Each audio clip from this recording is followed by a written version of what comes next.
In Orkney, we used to have an expression, "I'll be hour with the moon," meaning that I would come and visit you when the moon is full to light my way.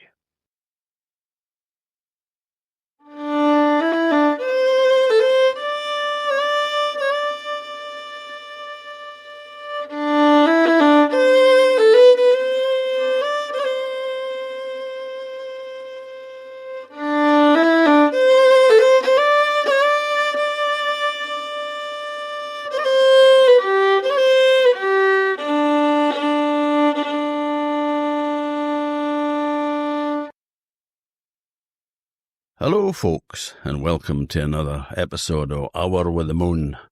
And this time, we're joined we do have a visitor. We're joined by an old friend of mine, Professor Colin Richards. I can see your burning faces already, but Professor Colin Richards is kind of Mr. Neolithic, really. I mean, the knowledge that you have on the Neolithic, especially in Orkney, and I mean, you've really changed the whole perspective of the Neolithic in Orkney from your discoveries.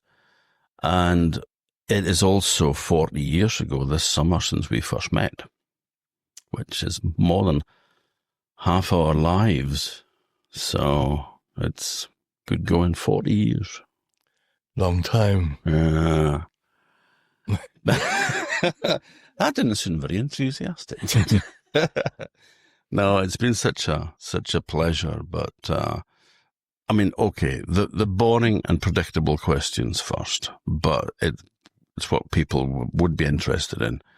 It's like, where did your interest in archaeology come from? I think it's like lots of things.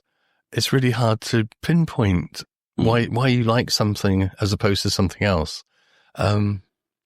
And with archaeology, I honestly couldn't tell you. As a kid, I was taken around to castles, and I went to museums. And I think when I was at school, when I was about 11 or 12, the history master had an excavation of a Roman site, and I went along there one Sunday. I wouldn't say I was particularly enamoured with it, and then it just, then as you get older, one gets older, I never thought, I really want to be an archaeologist. I always had an interest in history. Mm-hmm. I couldn't say exactly why. Mm-hmm. And also when I went to college to do my O-level archaeology, which is an interesting story in itself. We'll get to that. I found it really boring, and I thought, and it was only when we hit the Neolithic, and this is when I was repairing televisions for radio rentals, and I realised that virtually every day I drove through a massive henge monument called Durrington Walls and didn't even know it was there.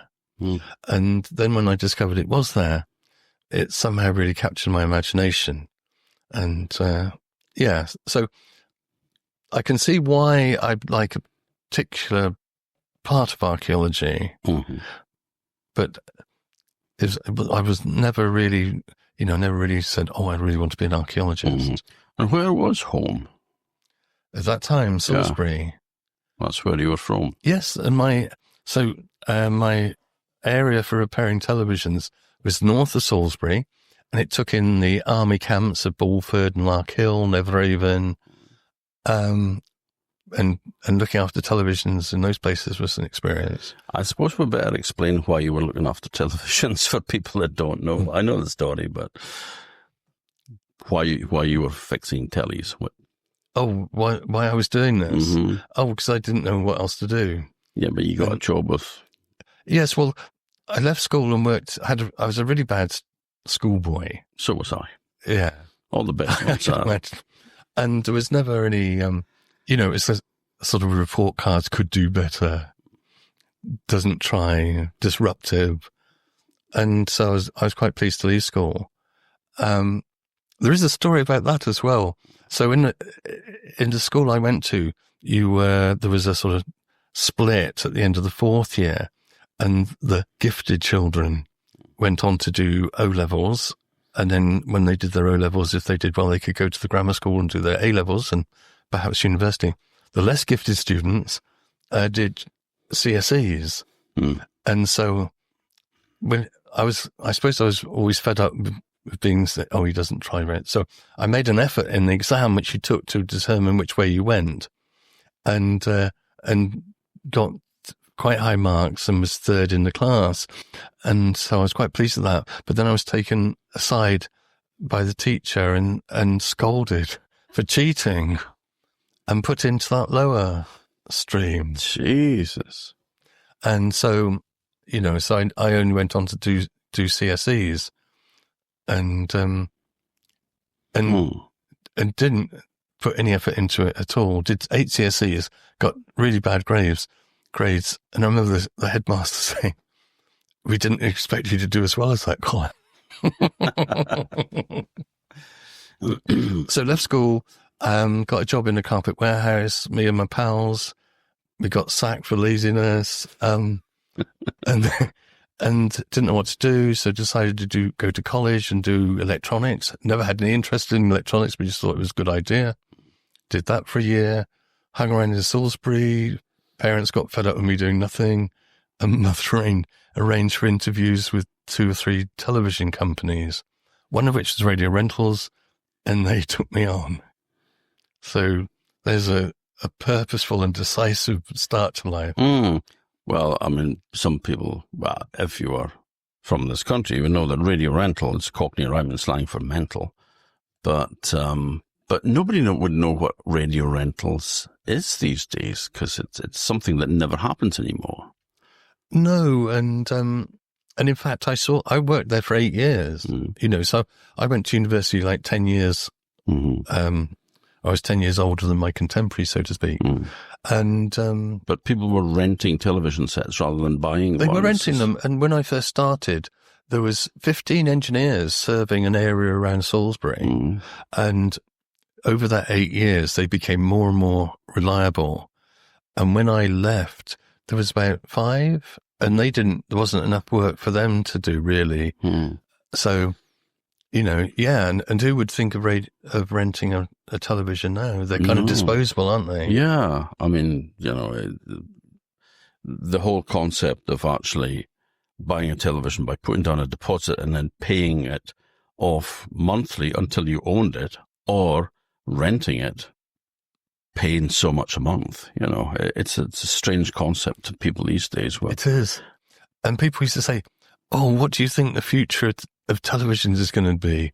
And I say, "One day you'll be able to hang them on a wall like a picture." And they go, "Oh no." And of course, that's exactly what's happening. Exactly what they do. Well, you were far-sighted.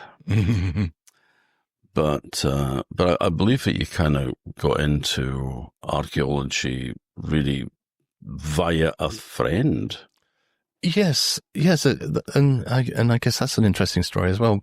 I was very friendly with another engineer and his wife, and his marriage split up, and he decided to go to college, and I thought, well, I'll go along with him to do that, and it wasn't something I was particularly keen on after my schoolboy experiences. But anyway, we went along, and there was the usual stuff, English, history, and Roy did psychology and archaeology, and I just did archaeology. So completely pot luck. It was just the worst, or the best of the worst, so to speak. Yeah, it doesn't say a great deal about our education system, does it? That it takes that sort of luck to get into something you really or to experience. Exactly the same with me. Yeah. And I mean, there you have yourself really applying yourself, and they've already decided that you're going in that bottom level. So if you did get a good result, it must be because you cheated. And now you're a professor in a university, so up yours. head teacher. Well, you want to name and shame him? No, but You're too polite. The headmaster's parting shot to me was, you'll never amount to anything, Richards.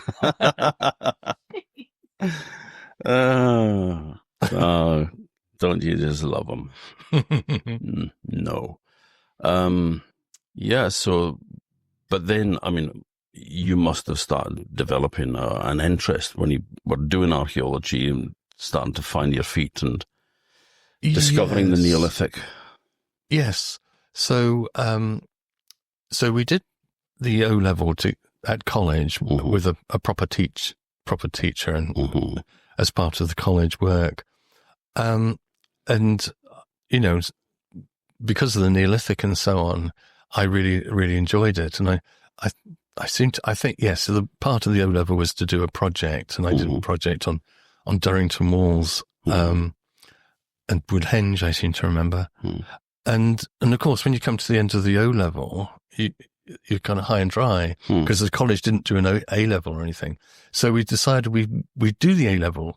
And so, we sent off to, I think it was, the board was Cambridge, and got like, a prospectus and,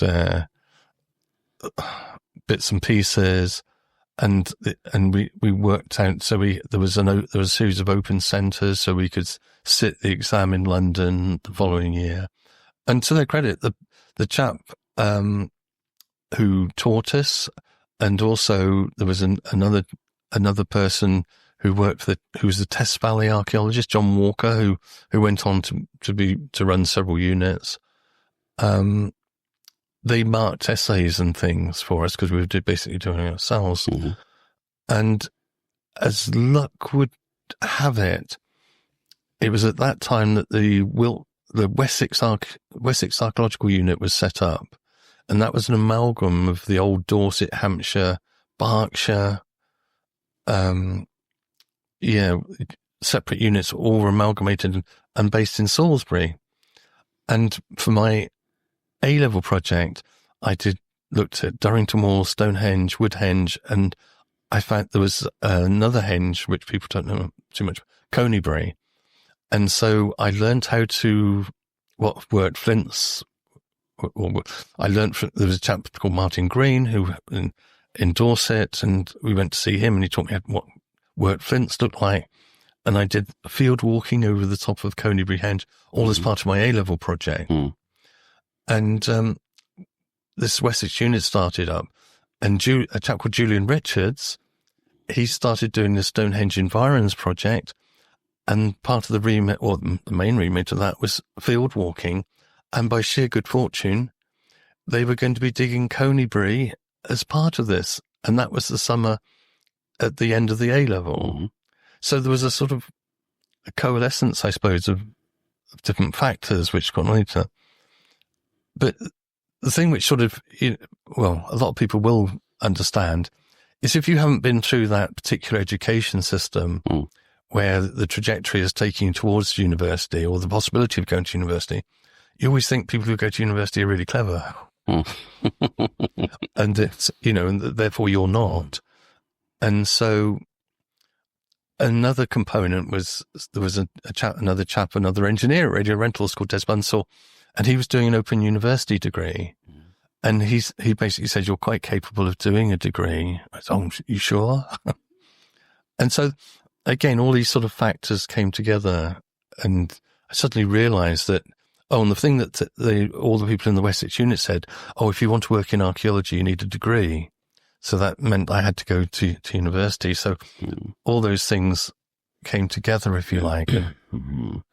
Colin Richards that you mentioned earlier, was that him that was presented Meet the Ancestor? Yes, that's right. He did lots of television and radio. Yeah. I don't think he does so much now, but he was quite well known, always quite well known. Yeah, back in sort of 90s, so Meet the Ancestors was when they would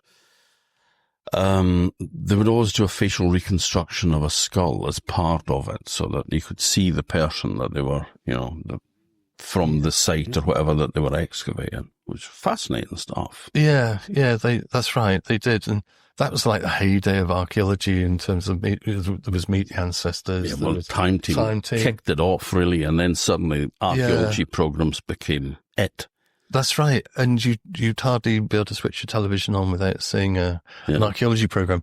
And of course, the universities did so well out of that. This is where our student numbers rose and rose and rose. Mm-hmm. Departments expanded. And of course, then they sort of, the opposite has occurred. Mm. And so, some departments are less viable than others now. There's quite a few archaeologists that I know who have cited their influence for becoming an archaeologist was Indiana Jones. So, it seems a bit random, but it's actually never underestimate the power of movies and such like. Because, I know quite a few well-respected archaeologists that really got into it because of watching Indiana Jones when they were kids. Yeah, and I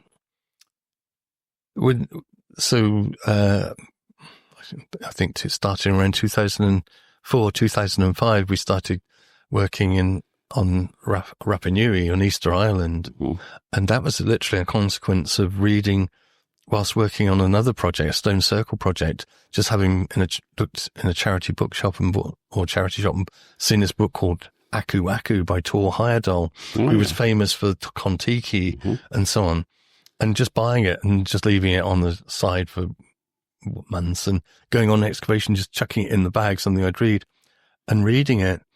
And, it's written so well. It conjures up such an amazing image. And it's set in the 1950s and everything's an adventure then. Mm-hmm. And that's certain, and reading that, I thought, that's got all the ingredients which we're after with the stone circles, with the quarries and things like that, and how they transport the stones and things. And so that really, reading that book made me think, wouldn't it be great to work in Rapa Nui? And then several years later, we were at a conference, a Polynesian conference, and someone gave a paper on Tor Heyerdahl and was saying basically he was into culture history. He was quite racist in some of his interpretations and so forth. And several people in the audience said, but it was reading Tor Heyerdahl which brought me into Polynesian. And I thought, yes, and me too. Mm-hmm. So, yeah, these things can have an effect. People are very, very quick to judge these days. And, I dare say that maybe some of Tor Heyerdahl's writing was racist. But he was a product of his age. I mean, that was the way that people were brought up. I'm not making excuses for racism. I mean, racism is not something that you can ever support unless you're a complete arsehole. But and there are plenty of them out there. But it's a product of that age, that era. And so I mean, there was a completely different worldview. And it's difficult to judge people by modern standards in the past, So it's just somebody throwing a package through the door. It's our postie. Oh. Just the uninvited guest. Open the door and chuck a package in, so ignore that. But yes, the British Empire was pounded on this, wasn't it? Yeah. And economic reasons, Yeah, it's difficult. It's difficult to make these judgments. And I think you do have to put things in their context. It's quite difficult. You do. And I mean, sometimes it comes down to the person maybe wasn't very nice anyway. But if you're brought up to believe something, then that is going to obviously influence or colour your perception of the rest of the world. But, so there's the role of education. Yeah, aye, absolutely. But I'm going to drag you back in time a bit into the last century because we met in the summer of 1985. I was working on post-excavation from the Broch at Howe, the excavation there. Well, not just the Broch, of course. It was a multi-faced site from early Neolithic to Viking, with everything sandwiched in between. But, and one day there was a camper van appeared in the playground of the old disused school. And it was yourself. And, and you told me that you were up field walking. And to be quite honest, at that time, when I would have been 22, I think, I didn't know what field walking was. I had never heard of it. So for the listener, I don't know if we've got more than we're in single figures now. Could you just explain why you came to Orkney and what field walking was and what you were hoping to achieve? Right. Okay. Well, so I was talking, wasn't I, just now about actually going to university, going to university and finding out that everybody it was that I wasn't as stupid as I thought, rather. But I was quite surprised that I wasn't surrounded by geniuses, and really, really enjoyed particularly theoretical issues and so on. Anyway, so at the end of my first degree, I wanted to go on and do a PhD, and I wanted to do Wessex, but there was, I don't know, 6 or 7 people all doing Neolithic Wessex. So, but one of my friends, Nick Thorpe, he was supposed to be comparing Wessex with Yorkshire with Orkney. Well, that was obviously too much. And so I was talking to him and he said, well, I'm not doing Orkney anymore. And they've got really good archaeology and even settlements. And I did know a little bit about that. And also, we'd had lecture from, I think it was David Clark, who was digging at links of Northland. And I'd done my dissertation on grooveware, and he basically said, he needed someone to look at the pottery. So there was that as well. And so I decided to do my PhD on Neolithic Orkney and went to Glasgow to do that, thinking Glasgow was close to Orkney. Well, I suppose it was closer than Reading. Well, yeah, that's true. And,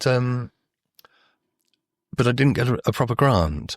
And so I had to get bits and pieces of money from all over the place. And one of the things that I thought would be quite interesting, because I remember at that time there was only Skara Brae, the known Neolithic settlement on mainland.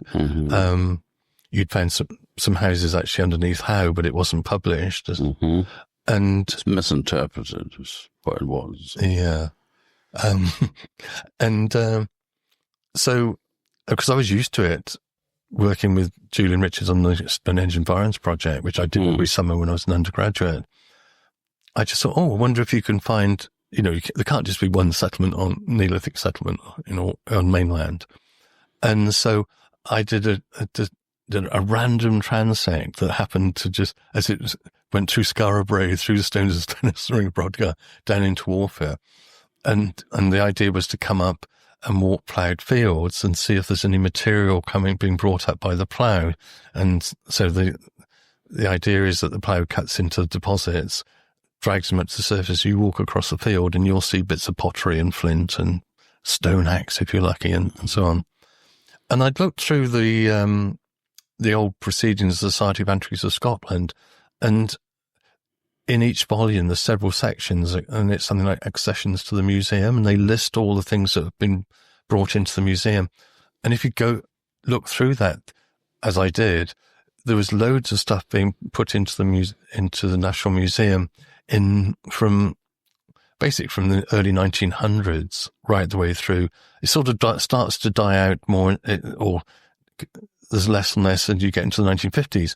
And you suddenly realize, that's when they're stopping to use horses and they're using tractors. So people don't have that, they don't see the ground as it's being turned over. They don't have that intimate contact with it. So I thought, okay, so we know this method works in the south, and we know stuff is being found in fields by farmers in Orkney. Why not go up and see if you can find some sites like that?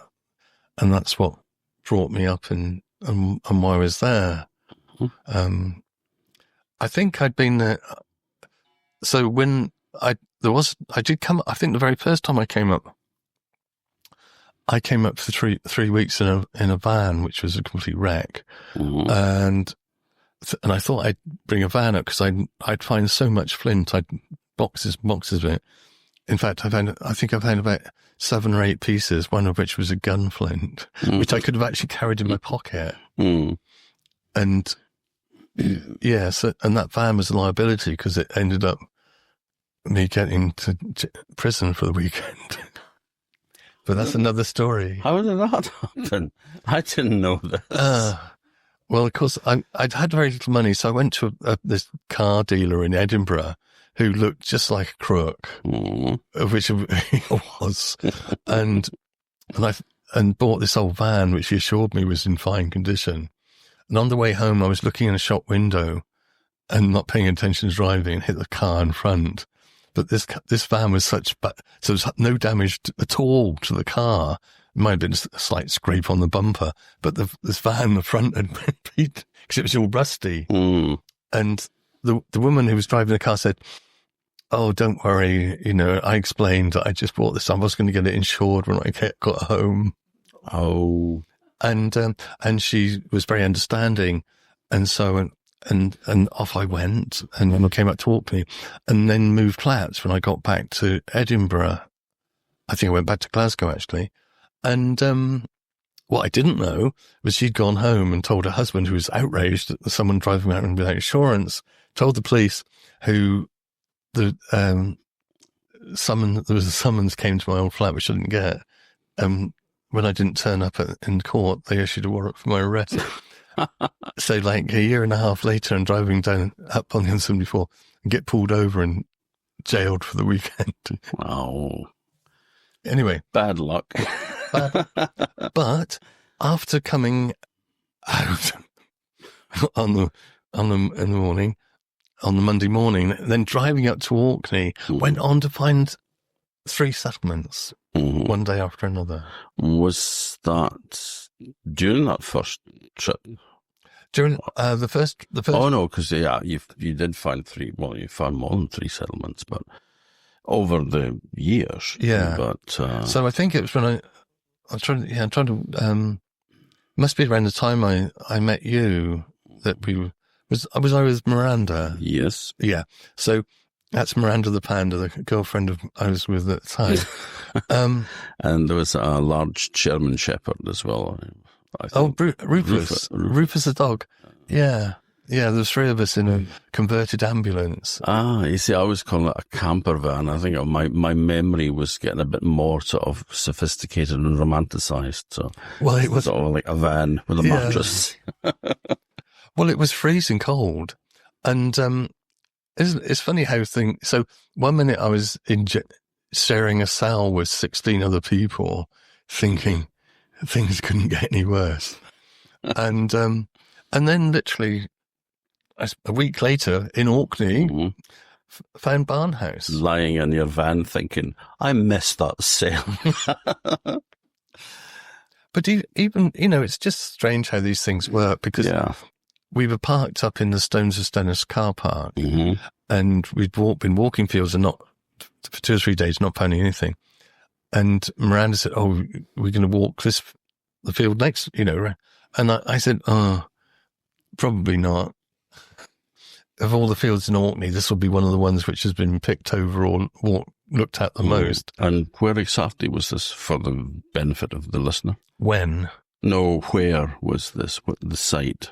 Oh, this next to the Stones of Stennis Stone Circle. So there's the village there. Well, we started known as Barnhouse. Yeah, so we started walking this field, and begrudgingly on my part. And I saw Miranda on the other side of the field who'd stopped. I thought, what's she stopped for? We want to get this field done. And I can't remember. I shouted, "Go on, what are you doing?" And she just held her hat, went like that. And I couldn't see from a distance what she had in her hands. So I trotted over, and she'd found several flints. I think she had some grooved ware pottery. That's some late Neolithic pottery. That was really exciting, because that's exactly what has been found in the Stones of Stennis. I think she might have found a piece of a stone axe as well. And that was the first settlement we found. And of course, looking around on the ground, there's masses of this stuff. So that was really exciting. So I'd like to take 100% credit for that. But the truth be known, that wasn't necessarily true. Mm-hmm. Well, it's quite incredible that anything survived at that site, because that field for a long time was used for growing tatties, potatoes, which means to grow potatoes, you need really, really broken up soil. So you plow it and you get a rotavator and it really mashes up the soil so that it's really soft, so that you can pull a machine through that ridges it up into drills and plants your tatties in it. So, it's not just a case of turning over the soil and raking it, going over it with discs and harrows and then planting seeds in it and then waiting. There's a lot of preparations in the soil which would mash up the archaeology underneath. Well, I guess that probably worked in our favour, because I think actually, you saying that, I think tatties had been taken out of that, and it had been left dormant for, I don't know, some weeks. And of course it'd be completely weathered, and it was very flat. And so things like flints and bits of pottery just stood out. So, and if something's been freshly ploughed, it's really quite difficult to see things under those conditions. Yeah. So these were ideal conditions. And the other thing I remember, it wasn't just the flint and the pottery. There was a mass of white, of basically burnt bone, and which had been dragged out of hearths and middens. But on the other side of the field, there was an Iron Age Broch called Big Howe. And so it wasn't like, say, the Ness or Rodgar or some of these other Neolithic settlements we know about, which are mounds. This was completely flat. You would never have known there was anything there had it not been for the surface material. But I think that was probably a consequence of the stone being robbed from the Neolithic settlement and being used in the Iron Age Broch.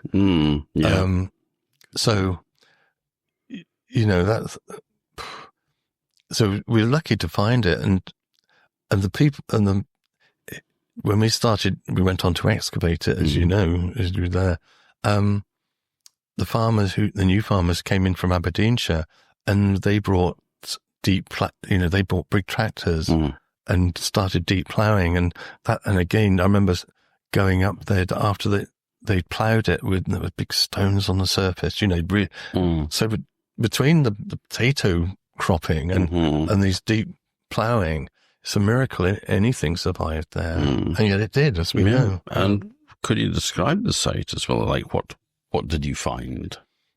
Well, first of all, we did a complete surface collection of the stuff on the surface. And that gave us concentrations of material. So, big concentration of flint here and so forth. And so we came up with some friends. I brought some other, because there was no money to speak of. So I worked all summer in Sussex and got some money and came up with friends, and we dug some small pits, test pits, we would call them. Small excavations, 1 metre by 1 metre, 2 metres by 2 metres, things like that, in the heart of the scatter, and found, well, at the time we found virtually nothing, no stone houses as such, although we found what looked like a square hearth, but the stones had been robbed out, so it looked like a square. But there was what looks like spreads of clay and something. So we knew there was something there, and at the same time as we were doing this, Rufus the dog was digging a rabbit burrow at the edge of the loch, and he was getting in so deep, we were getting quite concerned, so we pulled him out by his tail, only to see he'd been digging alongside the wall of a house. Wow. So you could say, in fact, the discovery of Barnhouse was very little to do with me. It was much more to do with Miranda and Rufus the dog, because we suddenly realised we were digging under the guidance of what was on the surface, but that didn't actually reflect the archaeology underneath it. What we were digging in, or what this material was the dumps of material which had been laid around the outside of the houses and so on. So from that, we then and so it wasn't I can't remember what they were called now, but it was Historic Environment Scotland in an earlier incarnation. Mm-hmm. And they had a little bit of money left at the end of the financial year. Mm-hmm. And so we came up in February to do a bigger excavation. Mm-hmm. That was 86, wasn't it? That's 86. No, Yeah. you were there, weren't you? I was there. And we started finding better things, still not big. We did find, I think we found part of a house and things. Anyway, it was enough for Historic Environment Scotland, as they were, to give us more money for the next season. It gave us a lot more money for 1987. So there was, I think there was almost 30 people up there for 6 weeks. And machining off the top and hitting stone walls and houses and hitting houses of the like, because the only thing we had to go by was what was found at Skara Brae. And then uncovering a house only to find that it was much bigger than we thought, trying to follow it. That turned out to be what we called House 2, which is very much like some of the ones they're finding at the Nesbrodga now. So you've got one big house, but lots of small circular houses. So the settlement was like, it was sort of concentrically ordered. There was a big working area in the middle and small circular houses around that, and then more circular houses, and this big house is on the western side. It was really great. Yeah, I remember finding a fragment of a mace head there. It was very highly polished on the outside, which is the nearest that I've ever come to finding a mace head. Was just a piece of one. It's still on my bucket list, but I don't think it quite works that way, bucket lists. But they also uncovered a building the likes of which no one had ever seen before in the Neolithic. Structure 10. Was that the most exciting? I think that was probably the most exciting. I know, they found amazing stuff at the Nesbrodga, but when we were doing this, no one had ever seen anything like this before. And I remember in the large trench, we found a sort of what looked to be as like a straight section of walling, quite hefty walling coming around. And it was always a puzzle as to what it was. And so much so, one year I didn't even bother uncovering it. I left it covered over. And I think I'd gone away for the weekend, and it was a very wet weekend, so people weren't working, and then they got fed up and wanted to do something, so they looked at the geophysical plot, and it looked like there was a ditch running through, so they put us cutting across that. What they found was 2 large bits of walling with clay in between, and there was water collected in the clay, and that's what gave the appearance on the geophysics of the ditch. And so when I came, I was, oh, goodness me, this is very exciting. So we uncovered a lot more of that, and it turned into a big version of a Skara Brae house. And then suddenly remember that stretch of wall. I remember standing in the hearth of the big house, with a string, and Joffy, a friend of mine, Joffy, was on the other end of it, and I said, oh, walk round, Joffy. And he walked round keeping it taut, and it followed this line of walling perfectly. Then we suddenly realised that not only was there a big house, but there was a big circular wall around the outside, or we thought there might be. And we got so excited. It was probably about 6:00 in the evening, and went across and got the farmer out with his machine and said, okay, if this is a wall, it should be here, here, here, and there. And I remember the bucket going down, going bang, hitting against the stones. And then when that was covered, it was so big, and because no other sort of house-like structure had been found before, we thought it was a tomb. We thought it was a passage grave.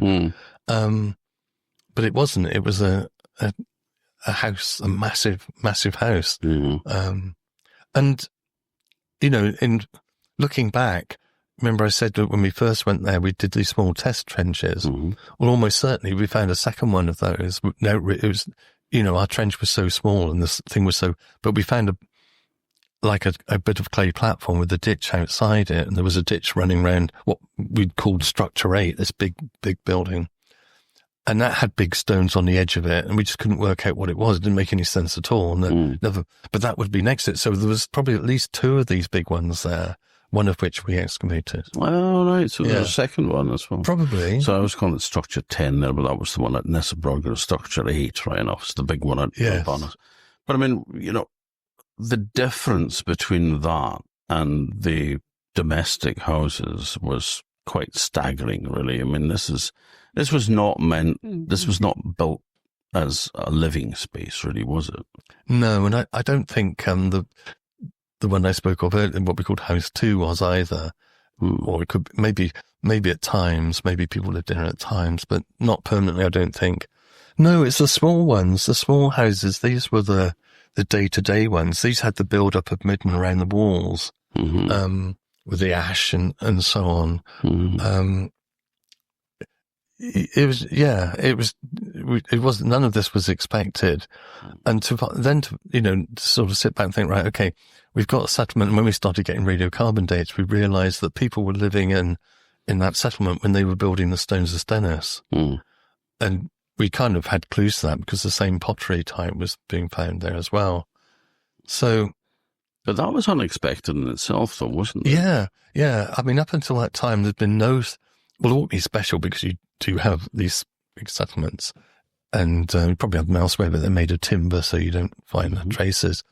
But this was the first settlement which was associated with a stone circle in close vicinity. Yeah. So it was good fortune, I would say.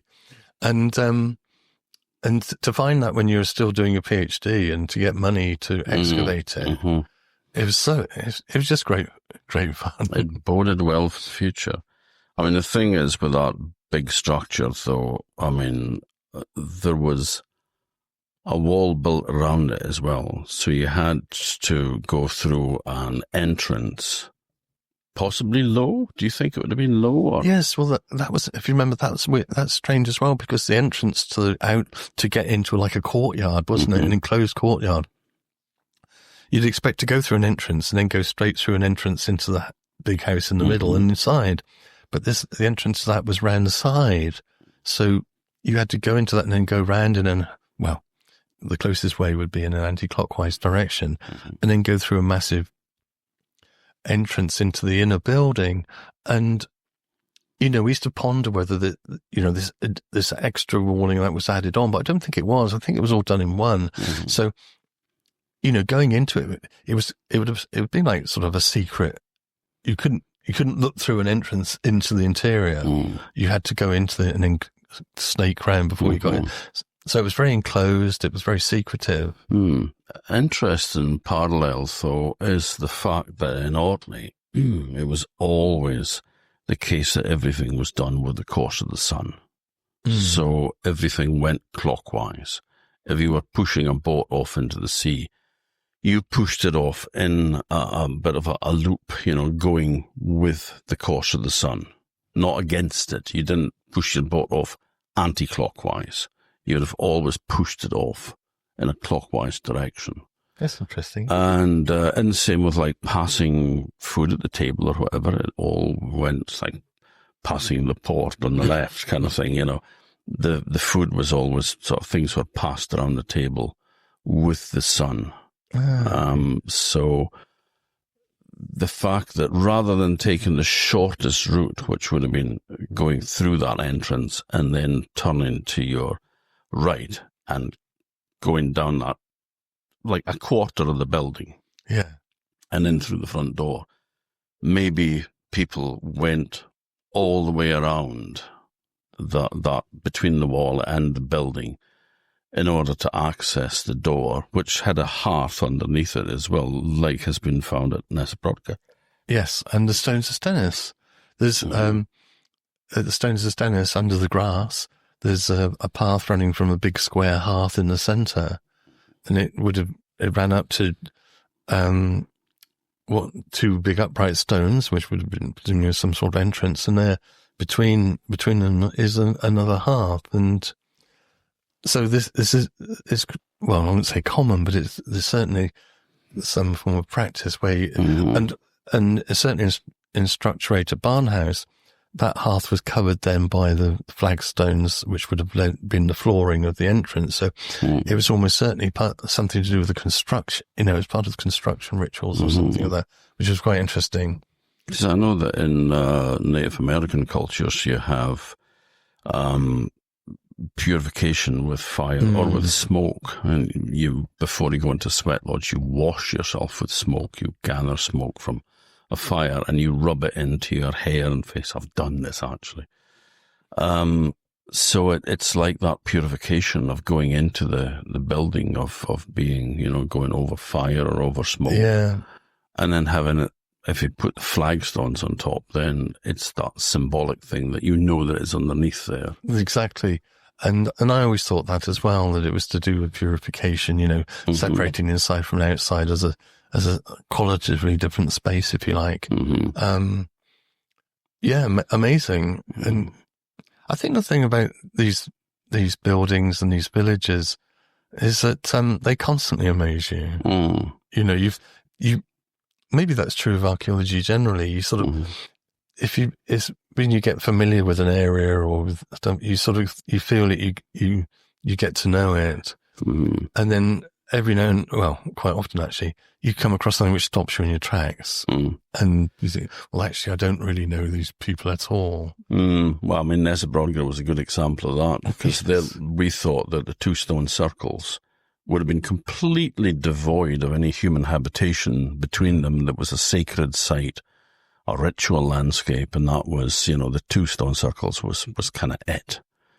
And then it turns out that there's a massive, great complex of buildings with a wall around it as well, you know, between the two stone circles, and that it predated the stone circles. Yes, and well, you know, when we were uncovering Barnhouse, if someone had said, "Oh, by the way, just across there is another massive settlement," we would have laughed. Yeah, but that's an interesting situation, because it looks like the Nesobrodga starts off earlier.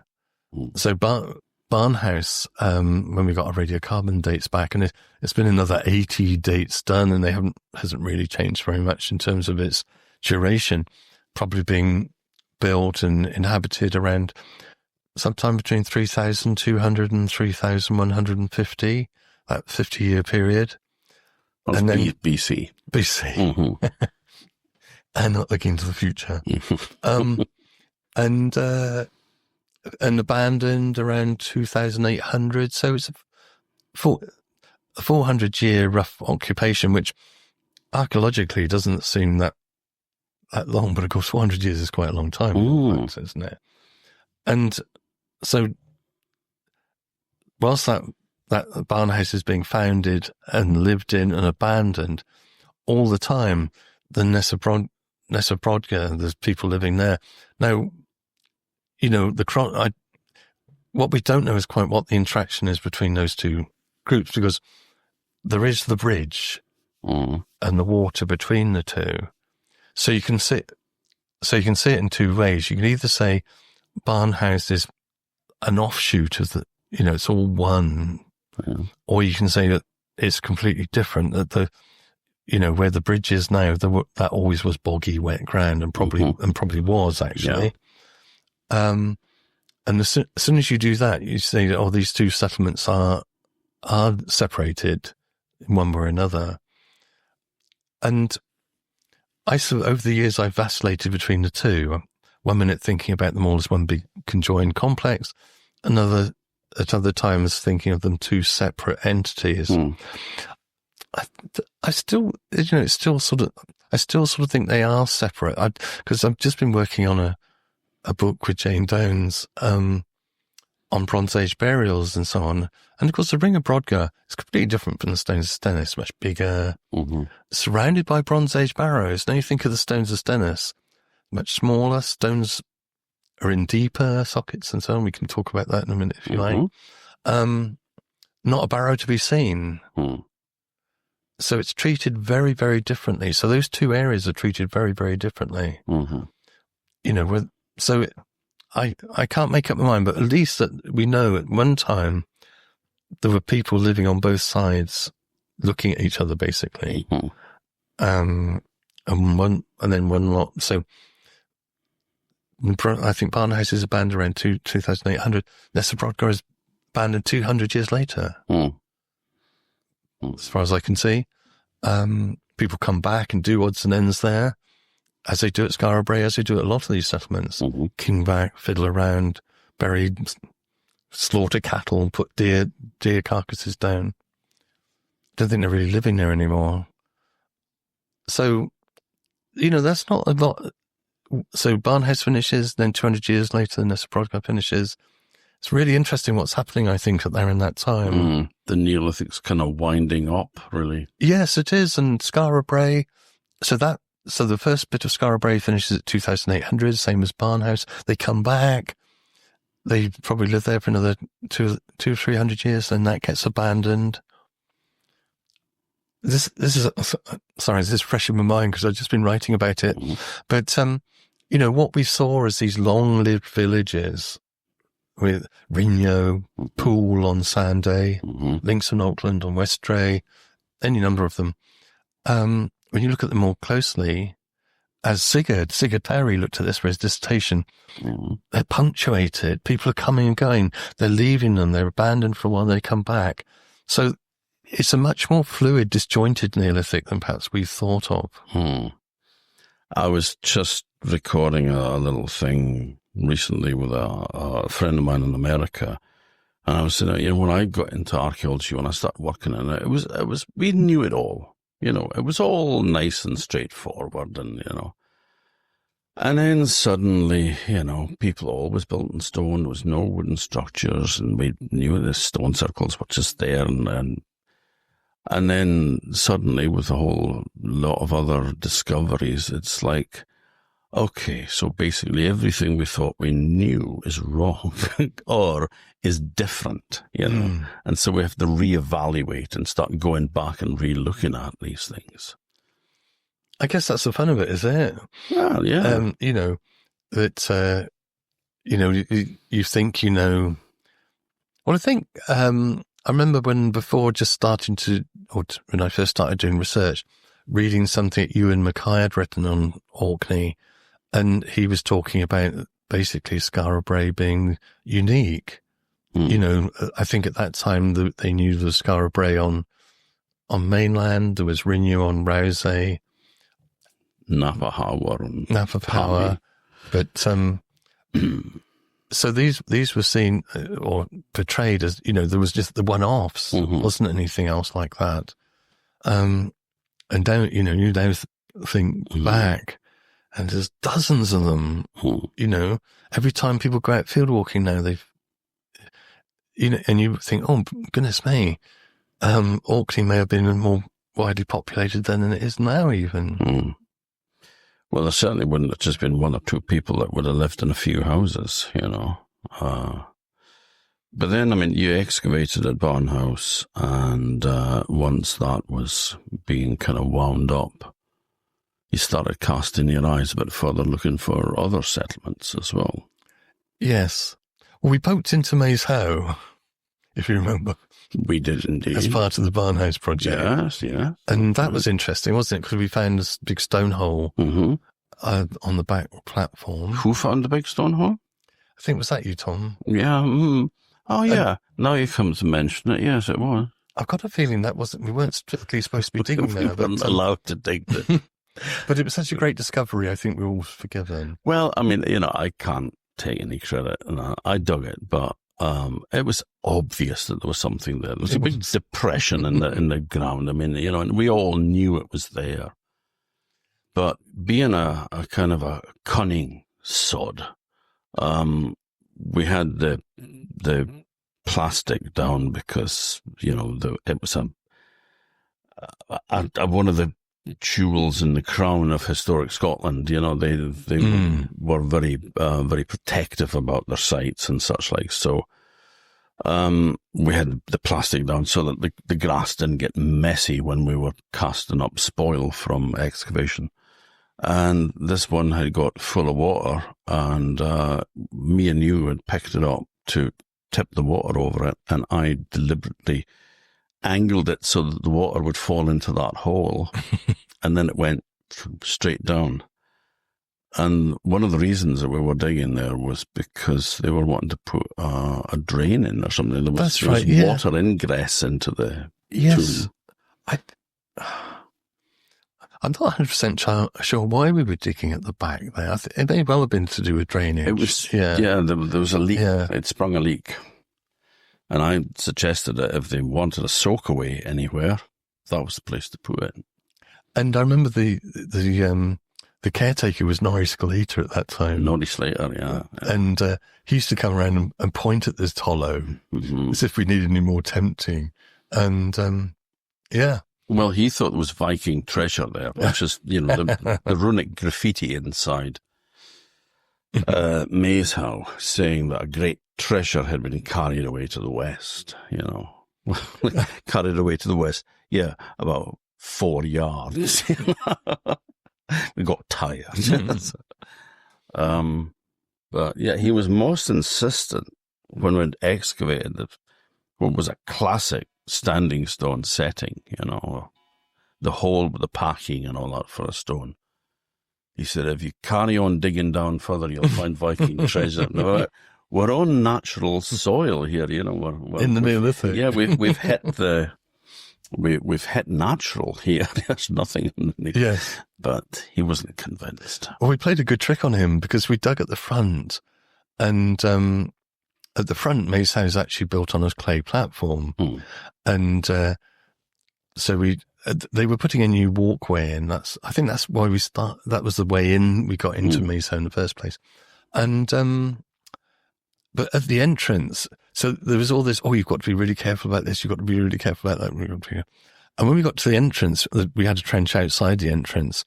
There were these great big cuts through where the power cables had gone in, and there was a drain which must have been built back in the Victorian, in the late 1800s when they started to remodel the front. And so we thought, we'll have a look in there because it seemed to cut through the platform, and it's filled with big stones. We thought, could some of them be decorated? So we took these stones away, and underneath it, the flat slabs were going below the clay platform. I thought, hello, what's going on there? And so we excavated there, and it turned out to be a drain running out of a building which was under the clay platform, probably a house, I always thought, but you could never be 100% sure. And Norrie loved this, and he was very excited about this. And so we said, would you like to lift one of these drain cover stones and be the first person to glimpse what's inside in 5,000 years? He thought it was great. What he didn't know is we'd hidden a bottle of whiskey under it, because he'd been so brilliant when we were working there. And he lifted the slab and to reveal this, and just stopped and didn't move at all. And you could sort of think you're going through the sort of cogs going round in his. How can this be? So that was probably not as funny as it was at the time, but it was great fun. I really enjoyed working there. It was really good. Because when there's just for people that aren't aware, it's a very, very highly impressive Neolithic tomb. And it has a henge around it, so it's got a ditch dug around it and a bank as well. And I remember you're excavating the bank as well. Yeah, and we found out that actually in the Neolithic it was a wall, and it had been added to in early historic times and things, and so it looked like a bank. Interesting thing about that, there's no entrance through the ditch. So it's encircled by a ditch, but there's no causeway. And of course we know there's causeways at Stones of Stennis and the Ring of Brodgar to get in. And that so you say, maybe the ditch was built later and to bound it off and the rest of the thing. But I mean, we never got into the mound itself. We were only working on the platform and the ditch. Yeah. But Gordon Child went through the platform and through the mound. And he always said that he thought that the mound was actually made of the clay they got out of the ditch. So if that's the case, you wonder whether anybody ever went into Maze Howe, whether it was always from the, if they built it with no entrance access at all, have we once again got the wrong end of the stick? And where tours go into it every day now, don't they? And marvel at the inside. But maybe no one was ever meant to see that, or no living person.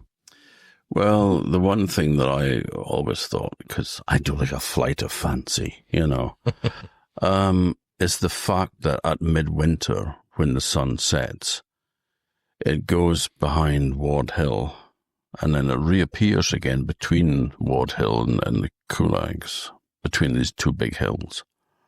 And the light from the setting sun shines through the passage and illuminates the back of the chamber.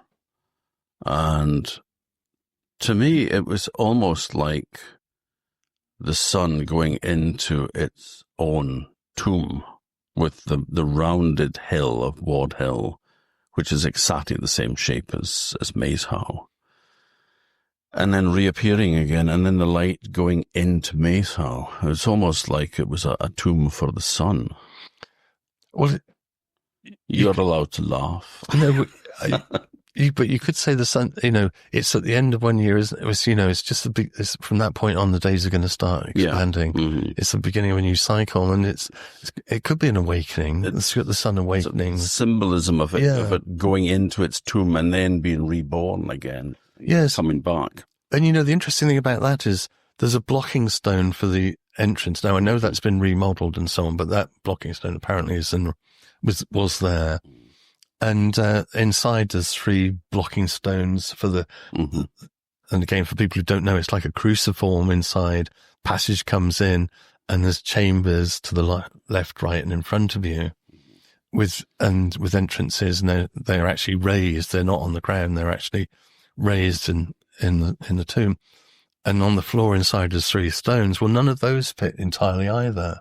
So even if those entrances all were blocked with the blocking stones, there'd have been a gap at the top of them, which would have always allowed the sun to come in. And that's kind of reminiscent. Well, I suspect that's true of a lot of Orkney tombs, actually. But it's certainly true of Newgrange in Ireland. Yes. Which above the door there's a gap which allows the sun to illuminate. And, Maze Howe is on the same sort of, well, not as big as Newgrange, but when you talk about the great passageways of Western Europe, you would include Maze Howe and Newgrange and Knowth. And so I'm sure, the entrance of the sun is a component of those. So... And there's 4 standing stones inside the tomb, which is, referred to as buttresses, but actually do nothing structural for the building whatsoever. Yeah, that was interesting. But that would have to be 4 standing stones that were raised first before they built the rest of the tomb.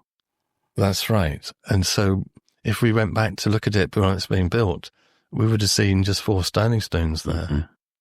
And in fact, the entrance as well is like a long elongated box with 4 stones. Yeah.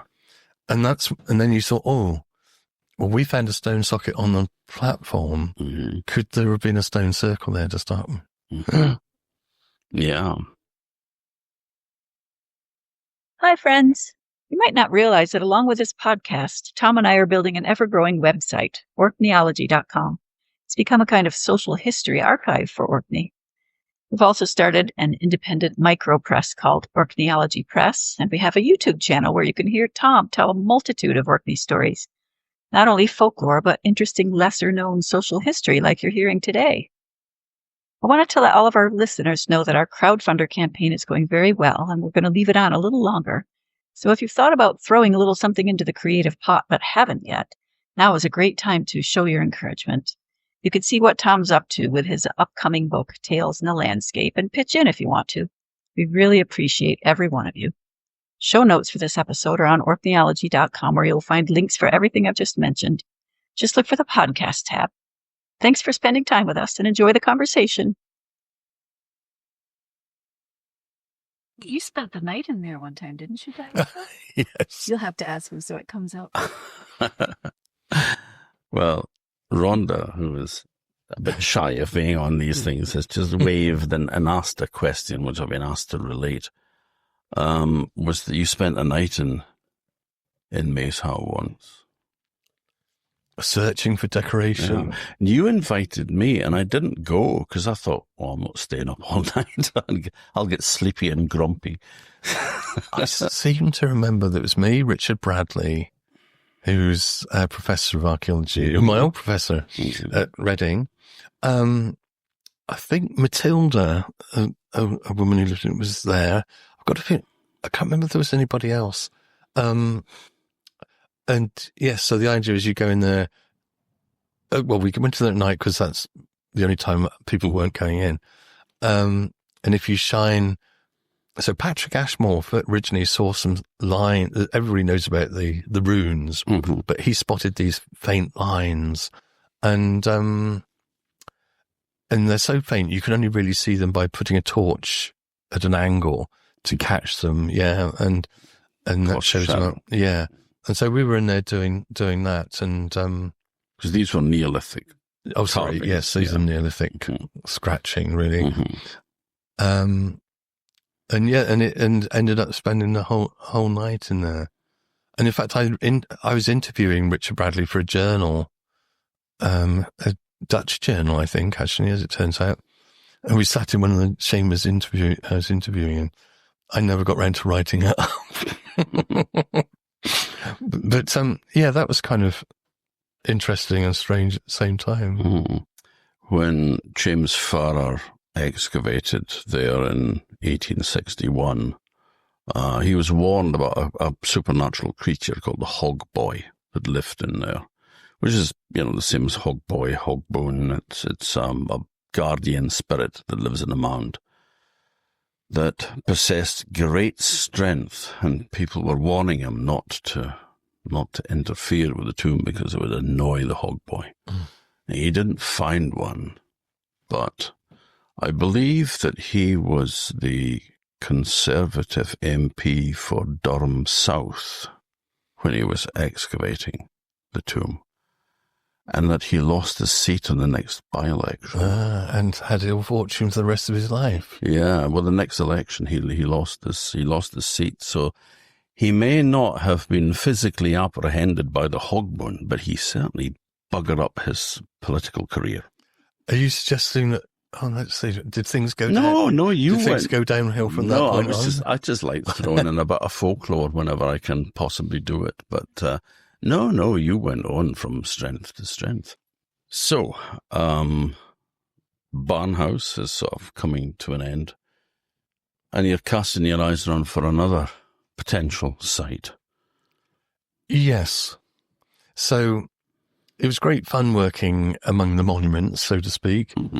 But you're always kind of, especially when we started unearthing the big buildings, and I'm sure that's true for Nick and Mark at the Nest, is that you realise that you're not looking at the everyday. Well, you are, but it's not a special everyday.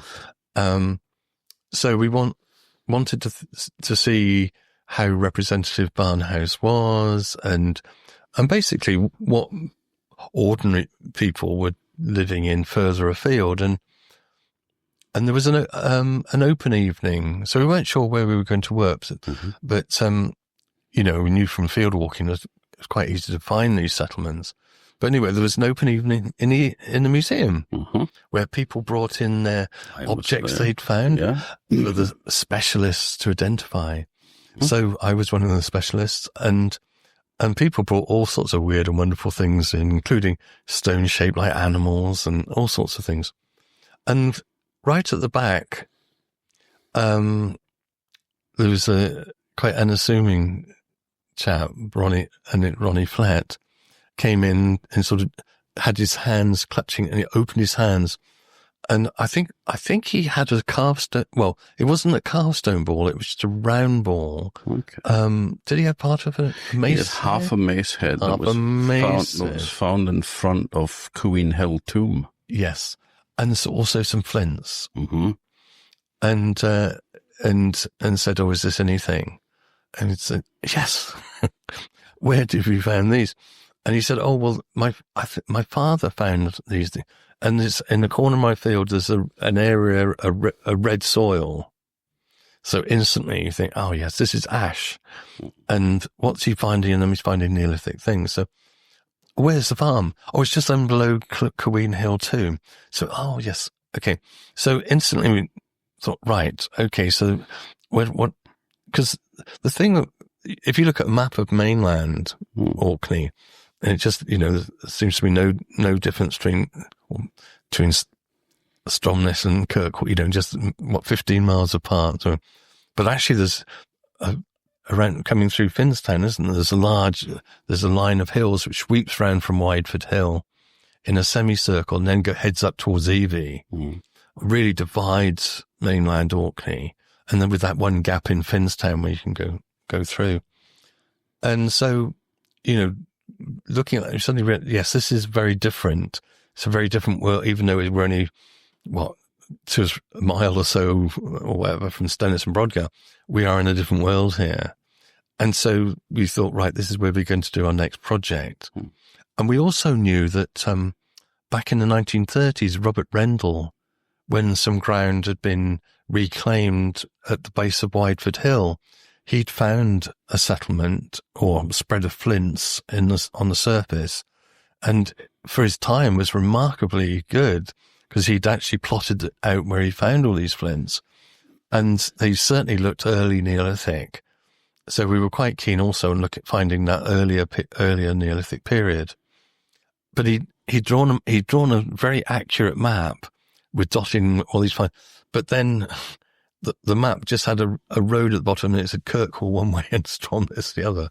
And so we had no idea where this field was, apart from the fact it was somewhere along that main road. And so we knew there were potentially 2 settlements there if we could only find Wideford Hill.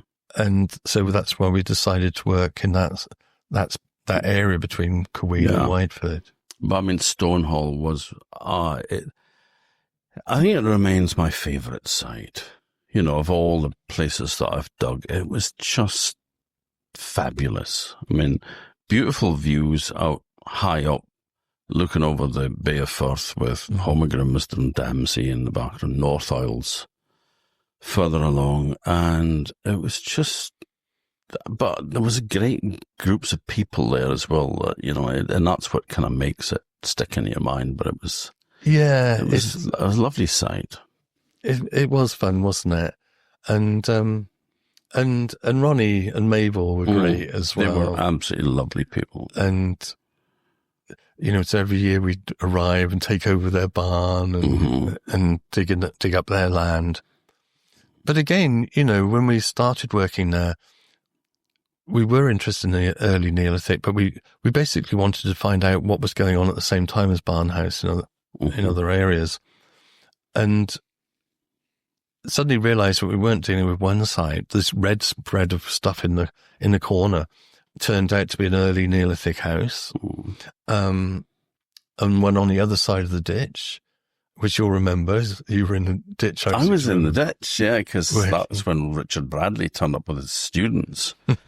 And there was this talking bush that a hand would come out of it holding pieces of Onstonware pottery, early Neolithic pottery. And one of the students says, "What do you call talking bush?" And I said, "George," because George Bush was president at the time. But I digress. But yeah, it was these early Neolithic houses were lovely, and I mean, scarce as hen's teeth at that time. They were, and as it turns out, the one on the other, just behind the ditch, just behind where you were working, was, none of these were hugely well preserved. There was only a few courses, but enough to see the plan of the house and where the uprights and things were, was actually almost a mirror image of Nap of Howe with 2 parallel houses.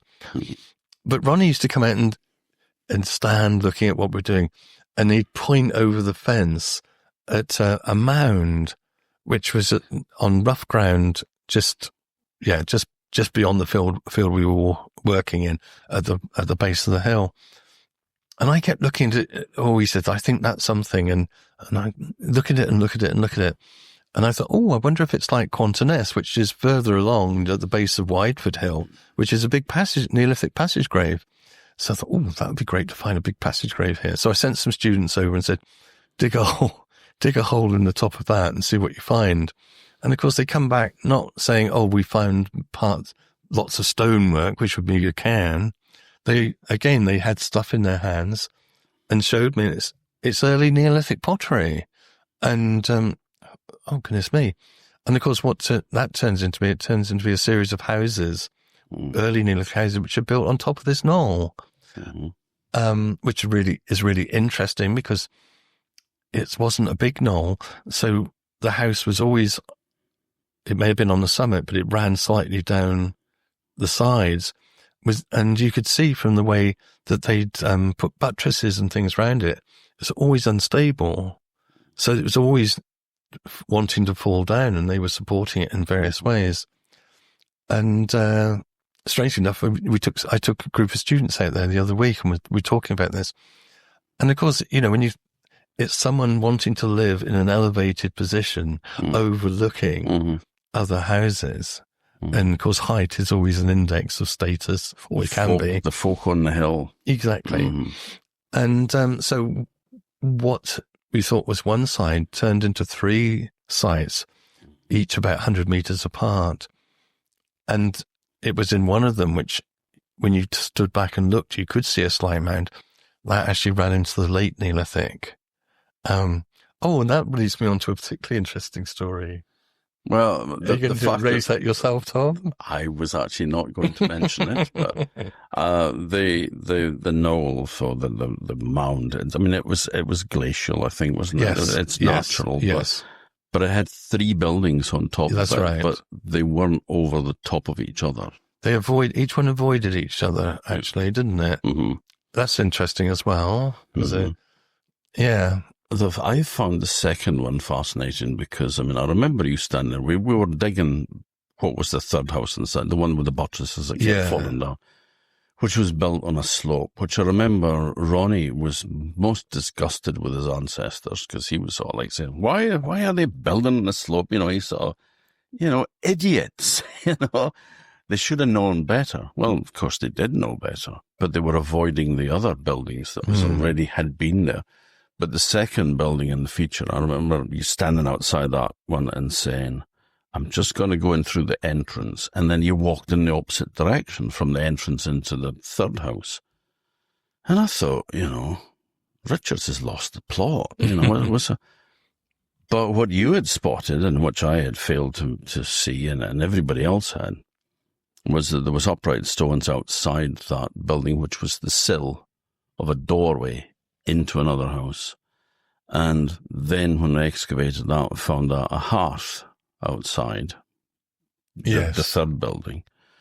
But it still contained its ash, which to me was, it chimed with, another old tradition in the Orkney. Although, obviously separated by millennia, it's you can't say, well, that's where that comes from, because, these would have been different peoples as well. But it was bad luck to let your fire go out because the luck of the house depended on the hearth, on the fire. It was the heart of the building.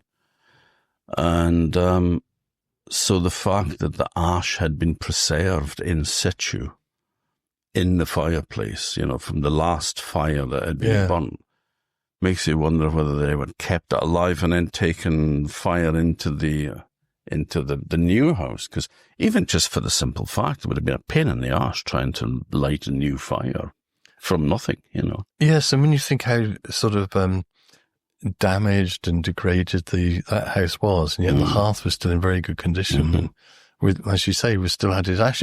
And it's maybe worth saying that a Barnhouse, in some houses, there was a sort of continual process of refurbishment and rebuilding there.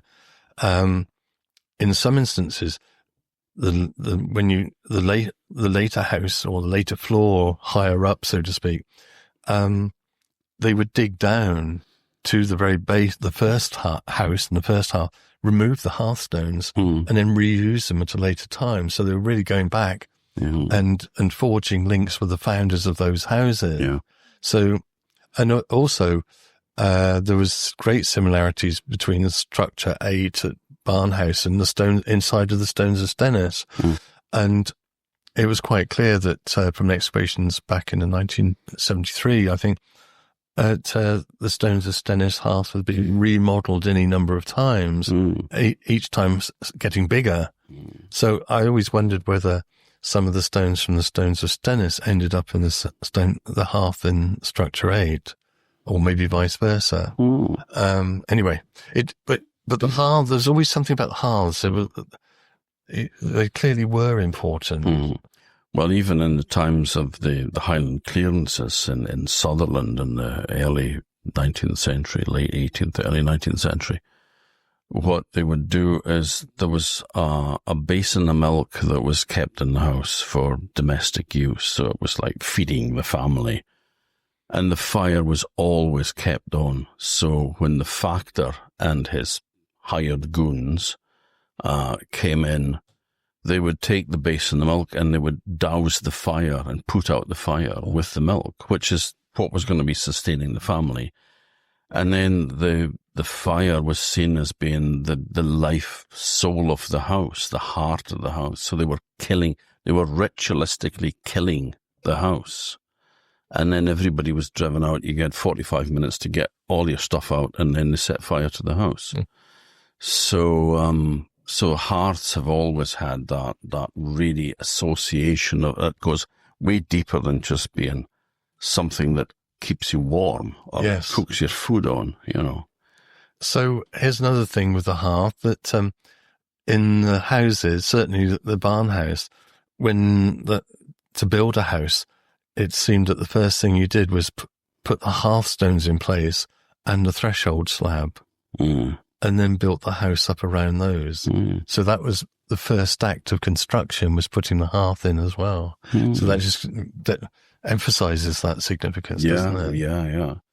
Without hearth, there is no home, Well, that's true.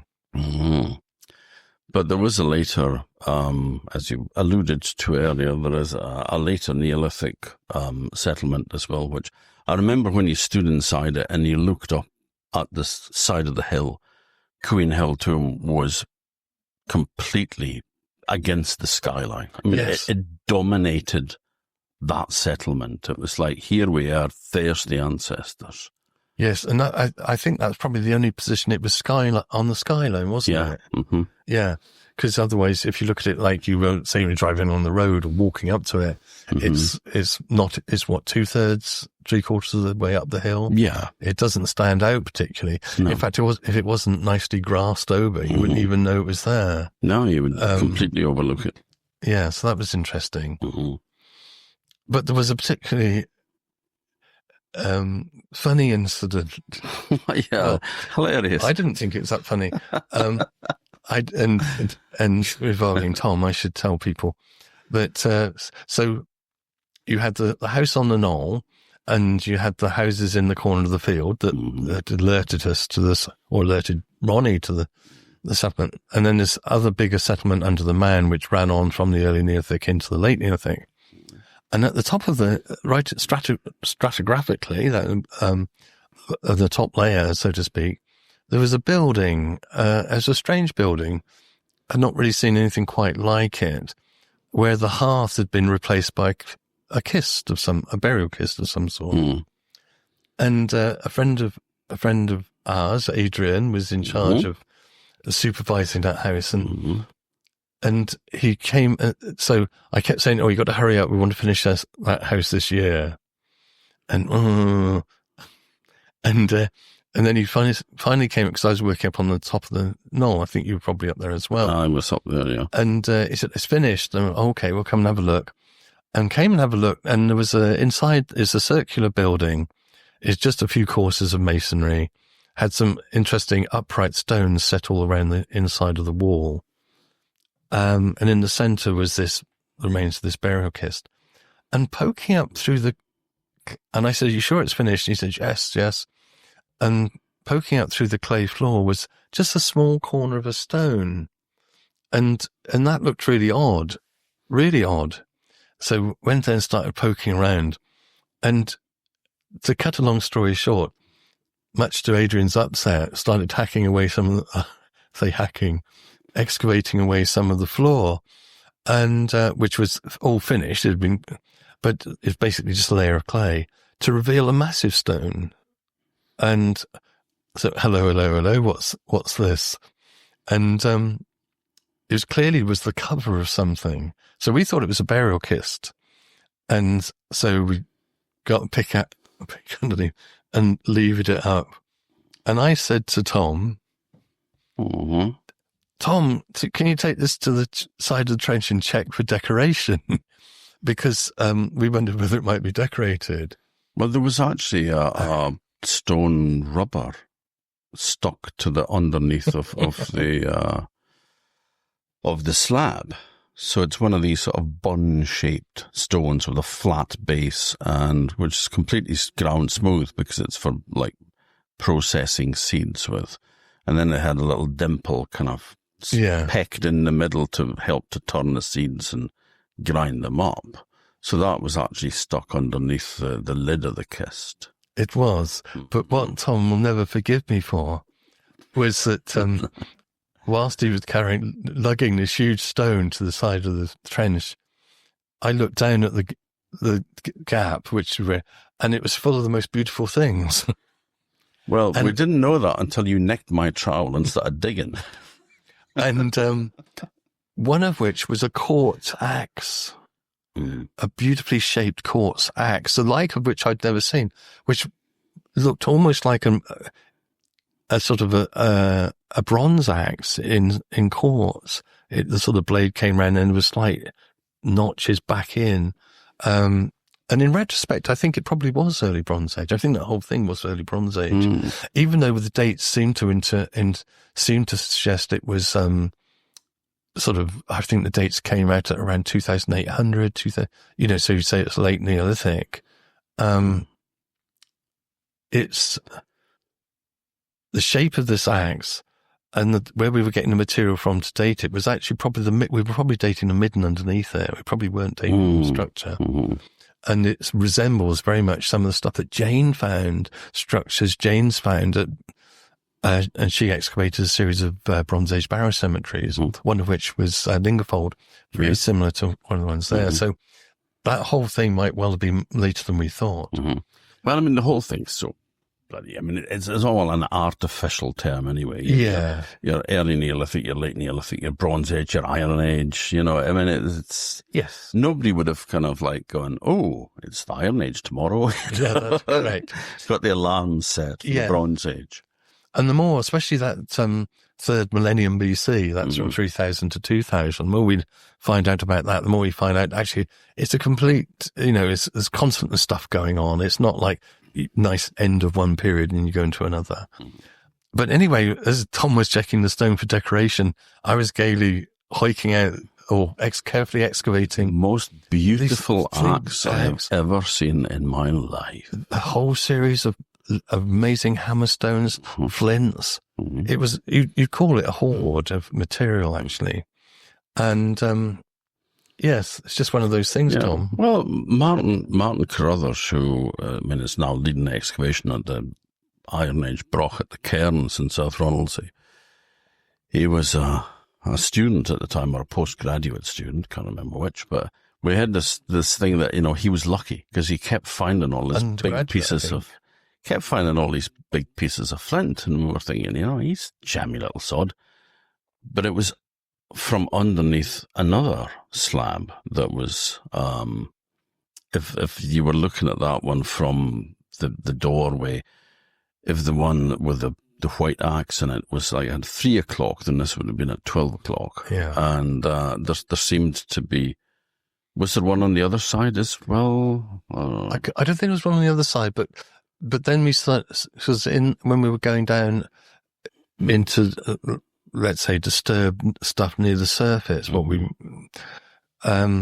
found a black, we thought it was jet, but it's what they call camel coal bead, a big bead. So that building was full of really odd and interesting things. It was very different from the rest. And because that's kind of more associated with Bronze Age as well, really, isn't it? That kind of Yeah. Cannel coal. Yeah. I mean, you do beads. get them in the Neolithic, but I think that whole thing now, looking back at it, was, I remember early Bronze Age. a description of, I think it was a kiss burial at Sandfield in Sandwick near Scarborough that had been dug for the amusement of Joseph Banks, the botanist, founder of Kew Gardens, and the Reverend George Lowe. They had opened up this mound and they'd found a kist in it with a burial, and these cannel coal beads, which then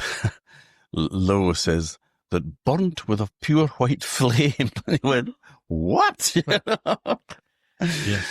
Yes. They did things like that then, didn't they? Yeah. And But no, it was an amazing sight. But I mean, that whole floor inside that building, that clay floor, was raised as well, wasn't it? I mean, that wasn't at ground level. It was... No, and that's a thing which I find quite interesting about the Nessa Brodgar, for instance. In so many instances where we've excavated other Neolithic buildings, and say Mace Howe even, they always lay down a really hefty clay platform, which then will either be supporting, but more often than not also provides the surface of the floor. Whereas at the Nessa Brodgar, they didn't do that. They just built them on fairly what would be unstable ground. Interesting. It's almost like it was the act of building rather than longevity, which is the key thing. But anyway.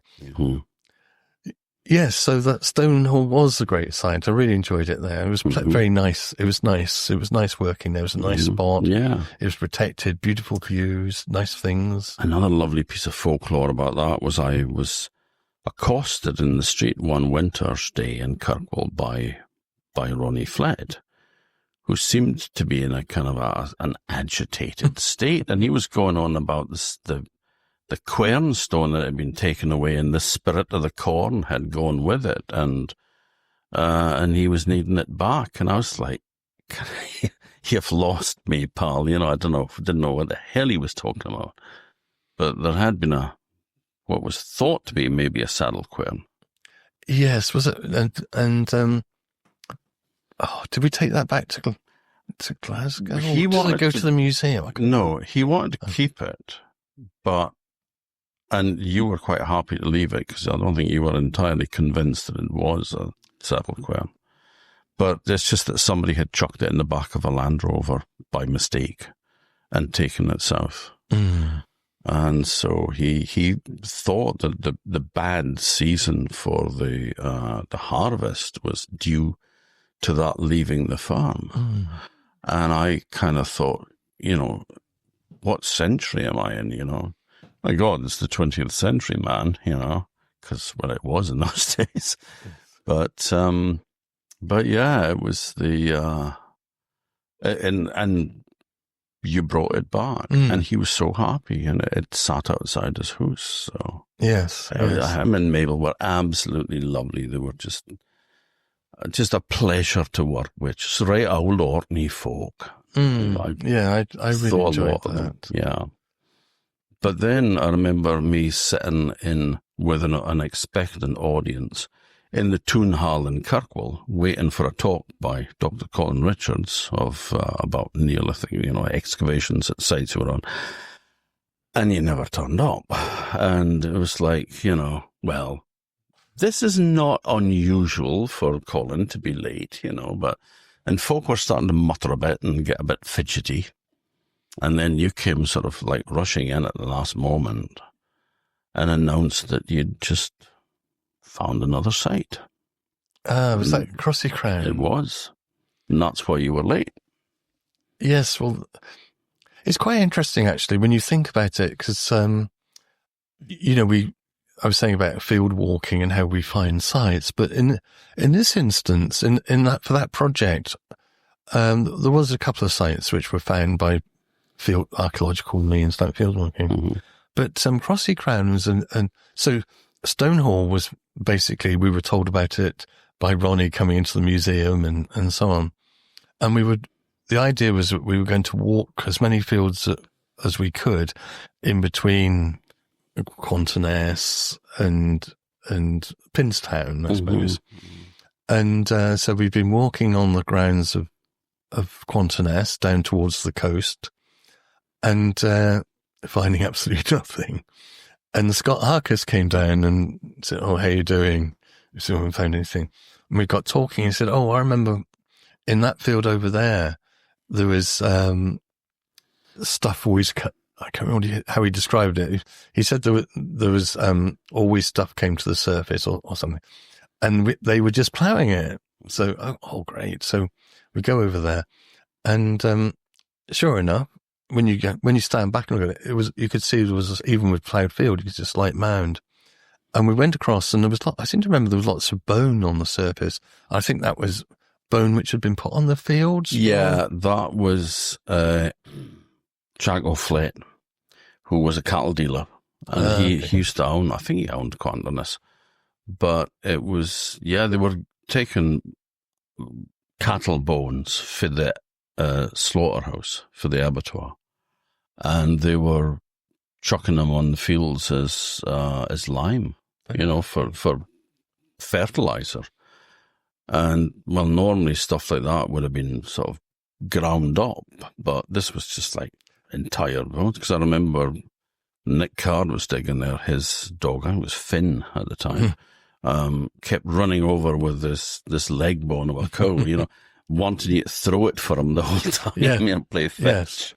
Yes. So, and so we walked over it, and sure enough, there's yet again lots of nice flints and things like that. And I think was that the same year that there was the big conference in Orkney? Yeah, it was 98. Yeah.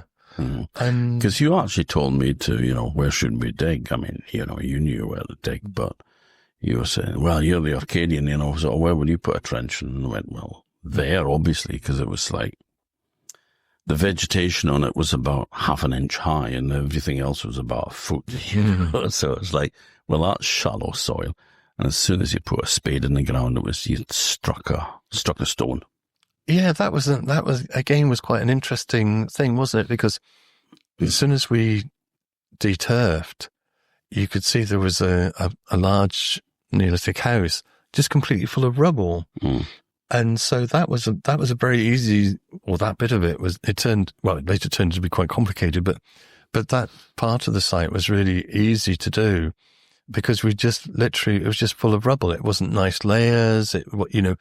Normally you have to treat the insides very carefully. You can't say, well, get down to the floors and see what's on the floors. You have to be very careful. But in this instance, we were just able to pull the rubble out, and there it was.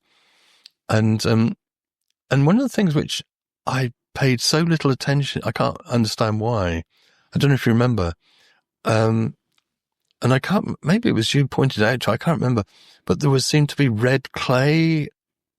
It seemed to, on the inside of the wall and in between the stones. Do you remember that? That's very interesting. And let's go on. And of course, in retrospect, what we were saying was the fact that and I didn't even bother taking photographs, was that the inside of this building, and maybe lots of these buildings, had a clay rendering on the inside. And in this instance, it was a pinky red colour. And that's why we then went on later on to call it the Red House. But, that's really amazing discovery, which I paid virtually no interest in whatsoever at the time. But afterwards, really regretted not taking. It was in bad shape. As you can imagine, it had been under the ground for 5,000 years. But I mean, I think that Nessa Brodgar was a game changer in that. Yes. Because with finding the painted stones in the walls and painted pottery, and suddenly the Neolithic goes from monochrome to multicolour, I know. And so it's just something that at that time, there was no such thing as wooden structures in the Neolithic. There was no painted stuff. I mean, we knew that there was pots of painted. Yeah. Pots of ochre found at Scarabray and such like, but I mean, it just never really occurred that there would be maybe so much, No, and this is a horror story, really. But to Barnhouse, people used to say, "Oh, there's some scratches on this stone. I said, oh, yes, well, that's just trowel marks. But of course, there we didn't have the height that I think, house 2 went from 2 or 3 courses to virtually nothing because it was ploughed out of the back. Yeah. So we weren't, but even so, we probably almost certainly missed them. But again, I mean, that's something that we know about now because of this. Yeah, exactly. But this was, 20 years before Nesabroch. Well, that's right. And that's a good excuse not to have found it, isn't it? Absolutely, yeah. Oh, I'll use any excuse that I can get my hands on. But the one thing that was that interested me about this, and I never had anything more about it. I don't know if you can shed any light on it. Maybe not. But there was a stone box set into the floor of the building in Crossicroon.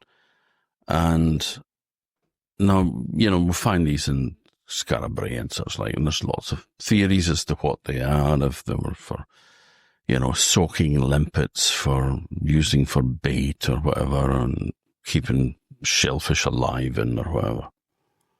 But with this one, when I was excavating it, I discovered that there was a patch of burnt bone, maybe possibly cremation, at the one corner of it, and then that was tipped into the box. So when you excavated it, there was this layer of burnt bone that's like it had been tipped in from one corner, somewhat carelessly, and it was still there. And I don't know whether that was cremated bone or whether it was just somebody's dinner got burnt. Yeah, well, this book that I've been just finished with Jane Downs on Bronze Age burials, and thinking about kists particularly, and that kists actually go back into what we would call the late Neolithic.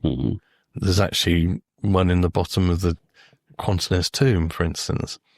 And then it's thinking, well, what's the difference between these and the boxes you get in the houses, or even in some instances the hearths themselves? So I think these sort of blur together in some instances, and it wouldn't surprise me at all, that if some of these stone boxes, I don't think this discussion came up when we were on a field trip the other day, and they're not for limpets and things; they're for storing things, and maybe burial, maybe actual burial. Well, that's kind of what I was wondering as to whether or not it was a place where you could keep the ancestor, Auntie Betty or whatever. Yes. Well, yeah, and just think though, Hut 7 at Scarabray, that had a kist under the wall with 2 women in it. Barnhouse House 2, there was a big flagstone with it was a pit underneath, again, a bit like in Quantinus. And there was very decayed pieces of bone there, which is, as they say in the antiquarian accounts, it crumbled in my hands. So I think there's, they are burying the dead in one form or another in a lot of these. Not every house, but in some houses, yeah. I remember that the excavating Crossicroon because, like Stonehall, my son Danny was with me digging away as well. And I had a very proud moment with him at Stonehall because a lot of the first year students were coming up to him who was like about somewhere between 10 and 12 at the time, saying, Danny, is that a piece of pottery or a stone? And he would look at it and he go, oh, it's a stone, or oh, that's about pottery. And I was always kind of keeping a watch over his shoulder, and he was like, had 100% success rate, I thought, that's my boy. But during that time, the building at Crossicroon is below very, very large tomb at Quantinus, and Colin Renfrew, Lord Renfrew, as he was, had excavated it in the 70s, And he was up as a guest speaker for this Neolithic conference. And there was a site tour down to Crossy, and we were still digging there at the time. Well, I think, did we keep it open for the conference? Yeah. I think we did, didn't we? Mm-hmm. I seem to remember it was like really bad fog, and a lot of the flights were cancelled and stuff like that. And there was a dreadful summer, wasn't it? That was a dreadful summer. Yeah. It's so difficult to remember dreadful summers because they're so frequent. But Colin Renfrew turned up, and I greeted him, and I said, "Hello, boy, welcome to Crossy." And he stood there, and he sort of looked at it for a minute or so, looking very quite serious. And then he turns around to me and he beams a smile and he says, "Wrap it up, I'll take it away with me." And I thought, the boy likes it. But I mean, that's probably a settlement that goes with the tomb. Yes, and of course, that's it. You can stand at Crossy Crown and just look across the road, and there's Quantiness, 300 or 400 meters away, 300 meters, maybe less. Just sitting above it, but a bit like Queen was to Stone Hall, Wideford Hill is to Wideford, and and so the people who were living there may well have been buried in Quantiness. Yeah, but that was really good for us because up to that point we'd just been doing the whole project with students and small grants and so on, and me and Danny, And Patrick Ashmore was on that same trip from, again, it wasn't Historic Scotland then, but it was Historic Scotland. And he turned around and said, "Ashmore, you should be funding this." And Patrick, and good as his word, Patrick and so from that point on, we didn't have to worry about funding because we had, and of course the beauty of that is they fund post-excavation. Once you're one of their projects, they fund post-excavation as well and writing up time for the volume. So without that, it's been really hard going. It's amazing how somebody with, has that amount of clout that can say, "You should be funding this," and they do. Yes. Because otherwise, I mean, you could say, "It'd be really nice if you could fund us," and they go, "In your dreams, pal," Well, yeah, and the same was true of Barnhouse because we were digging that, and I was in a postgraduate, so there were some things I couldn't. You had to be a lecturer or a full-time member of staff in the university to apply for. One of which was radiocarbon dates. So I don't know how it happened, but I did it jointly with Colin Renfrew, and I remember saying to someone, "Oh, I hope we get these dates," And they said, "Oh, no one ever says no to Colin Renfrew." and sure enough, we got the dates through and everything. And a lovely man as well. I would say so. My brief connection with him, he was just such a lovely guy. Yeah, a real, like a Gordon Child equivalent. Yeah. We went to a conference. I remember going to a conference in New Delhi and, no one knew anything about us lot. Knew nothing about the British Neolithic or anything. Everybody knew Colin Renfrew from all over the world. So, a giant, I would say. But then one day there was a researcher that was hunting for this aforementioned map of the flint scatter that Robert Rendell, the poet and naturalist, had found in the 1930s or whatever. And I took an old candle in my hand and we went into the darkest back recesses of the museum store. And I said, "I say, old chap, is this anything?" And brought out a parchment, which, it's better than... We went in the store and I switched the light on and I went, "Was that anything?" Yes. But it was, the museum had the map that Robert Rendell had done, but it did actually say on it that it was the border line. That's right. Of the boundary between the parishes of St. Ola and Firth, which has got a hill dike built down it, which is covered now in gorse. Yes. But that was the smoking gun that we could measure. And it was just right next to a gate into the field. That's right. So slight mound there. We've been looking for this site all Well, we put in test pits and didn't find anything. So when Robert Rendell published this in the Proceedings of the Orkney Antiquarian Society back in 1930 something, he actually supplies a map, and it's really good. And he puts dots on where he finds splints, and lovely coloured map as well. Actually. Yeah, it's all colour coded. That's right. And we're working off that, and we put in these square test pits, and we'd just go down to the glacial clay, and so the settlement must be ploughed out.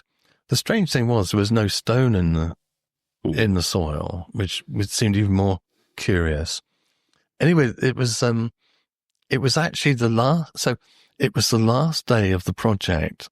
It was a Friday, and Richard Chatterton, who was my one of the students, was going through the stuff with you, and we were just doing some final geophysics around Crossy Crown, and so it was just coming up to lunchtime, and so that was the last afternoon, the last day of the project, and Richard arrives with, I'm not sure if he had the original or photocopy, and he said, "I just found this," and in the museum, and it showed the bit that Robert Rendell showed, but then there was an additional bit, and in this additional bit there was a sort of strange rectangular area set out as something special, and because we had a gradiometer which measured magnetic change, they said, "Oh, can we go and scan? Because you can just, rather than do it systematically, you can walk along with it and watch the reading, and if it, you can, and it'll show you if there's burnt stuff there." And so, I said, "Okay, you go across there. I'll go and see Mr. Watson down at the farm," and so I go down to see Ken Watson, so he was always a bit, never quite knew what to make. I really like Ken, and I said, because I'd been talking, because we dug test bits over the years, I've got to know, so we're just pests, and I said, we just found this thing, we're just having a look at it. If we find anything, can we dig a test pit? And he begrudgingly says yes. And by the time I get back, they're going crazy, saying that there's loads, something really good here. And so I said, "Okay, dig the test. Let's dig this test pit." And we dug a test pit, and it was only a small. And we came down onto what looked like cobbles, but there was Unstoneware we were finding Unstoneware pottery, early pottery, the earliest pottery we'd found. So I went back to see Ken. This is all happening and I said, "Oh, Ken," I said, "there's good news and bad news." And I said, "The bad news is we found something really good." And I said, the good news is, if you let us bring in Ali Miller with his JCB and strip some of the area, we could get it done over the weekend. I think it was an Easter weekend at the time. Do you remember that? Well, I was, again, me and Danny were there digging, but I don't remember when it was exactly. Yeah, I think it was, or was it Easter when we went back? I think we went back in Easter. I think this was probably at the end of the year before. Well, I mean, the fact that Danny was there would mean that it was during school holidays or weekends. Okay, so it was the summer before, yeah. And of course we go there and strip this area. I can't remember what it was, 10 by 5 meters, something like that. And good old Ali comes out straight in the morning, first thing, strips it, does a fantastic job.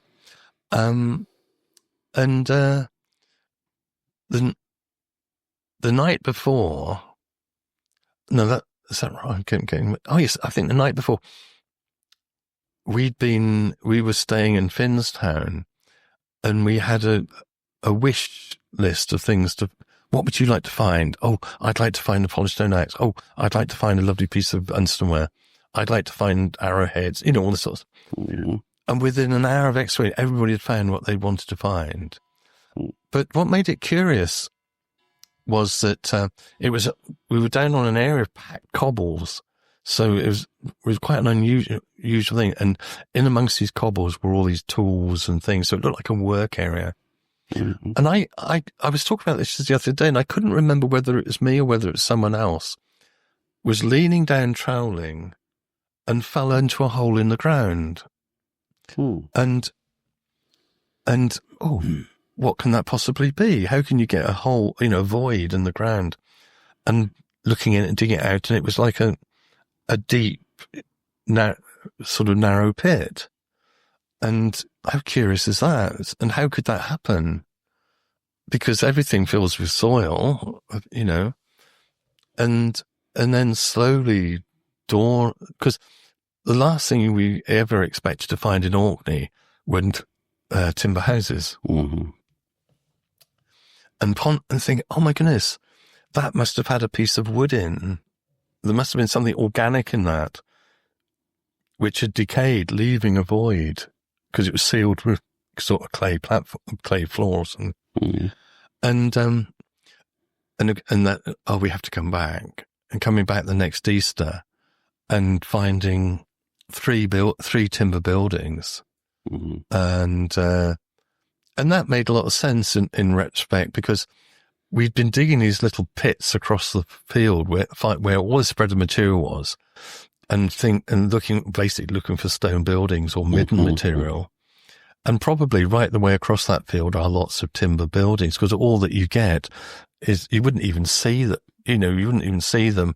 Or if you did see them, you'd just see a circle of dark soil. And when we went back in the Easter, I remember you saying about Martin. Martin had this habit of wearing hobnail boots on site. I was constantly reprimanding him, saying, you need softer shoes than this.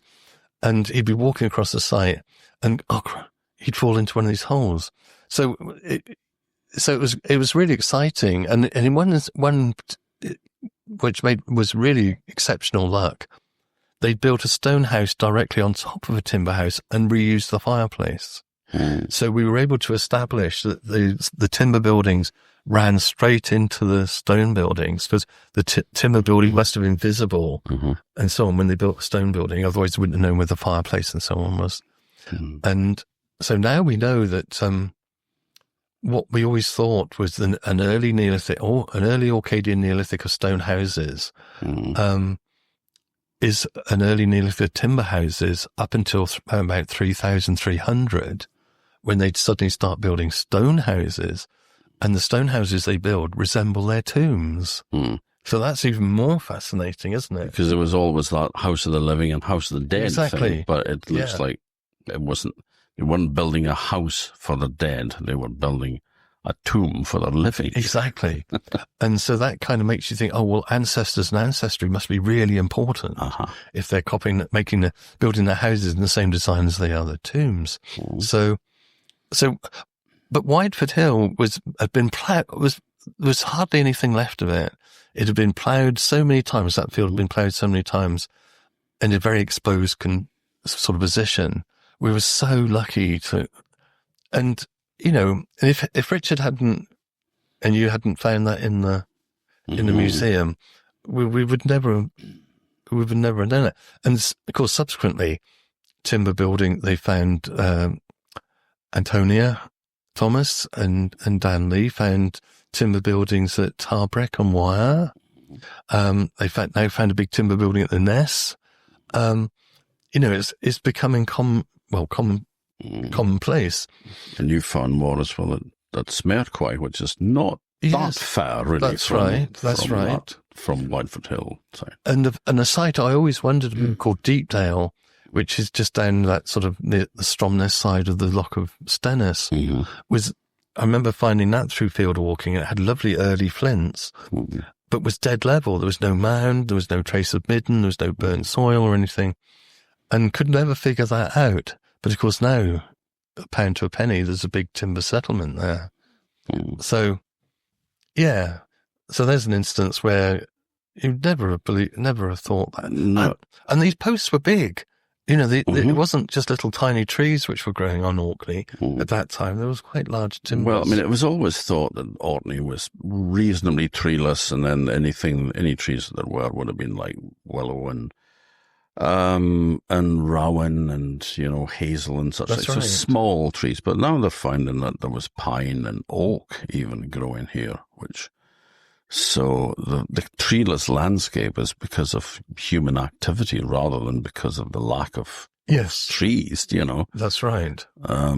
Somebody had chopped them down a long time ago.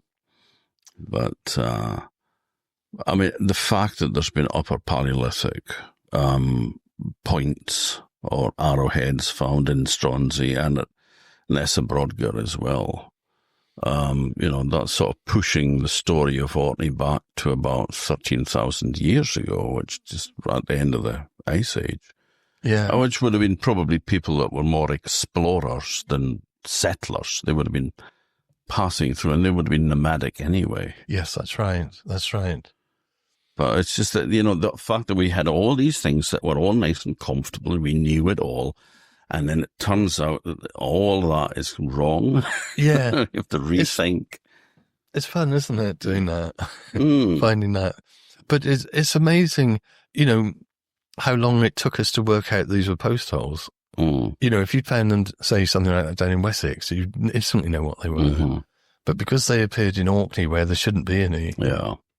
Well, I remember on that occasion when we were excavating that, there was a long line which had been sort of cut into the ground, and we were very, very carefully, painstakingly cleaning this up. And then at the sort of far end of it, Nick Card was digging, and he suddenly burst into laughter, and it was like, liquid lunch card, but what he had spotted was there was a plastic drain underneath it. It was some machine that had cut a slot and laid a drain simultaneously. Yeah. And so that's what we were following. But it was weird, wasn't it? The way it left these sort of line of what looked like stake holes almost in the surface. Yeah. Well, these things happen, don't they, Tom? Well, of course.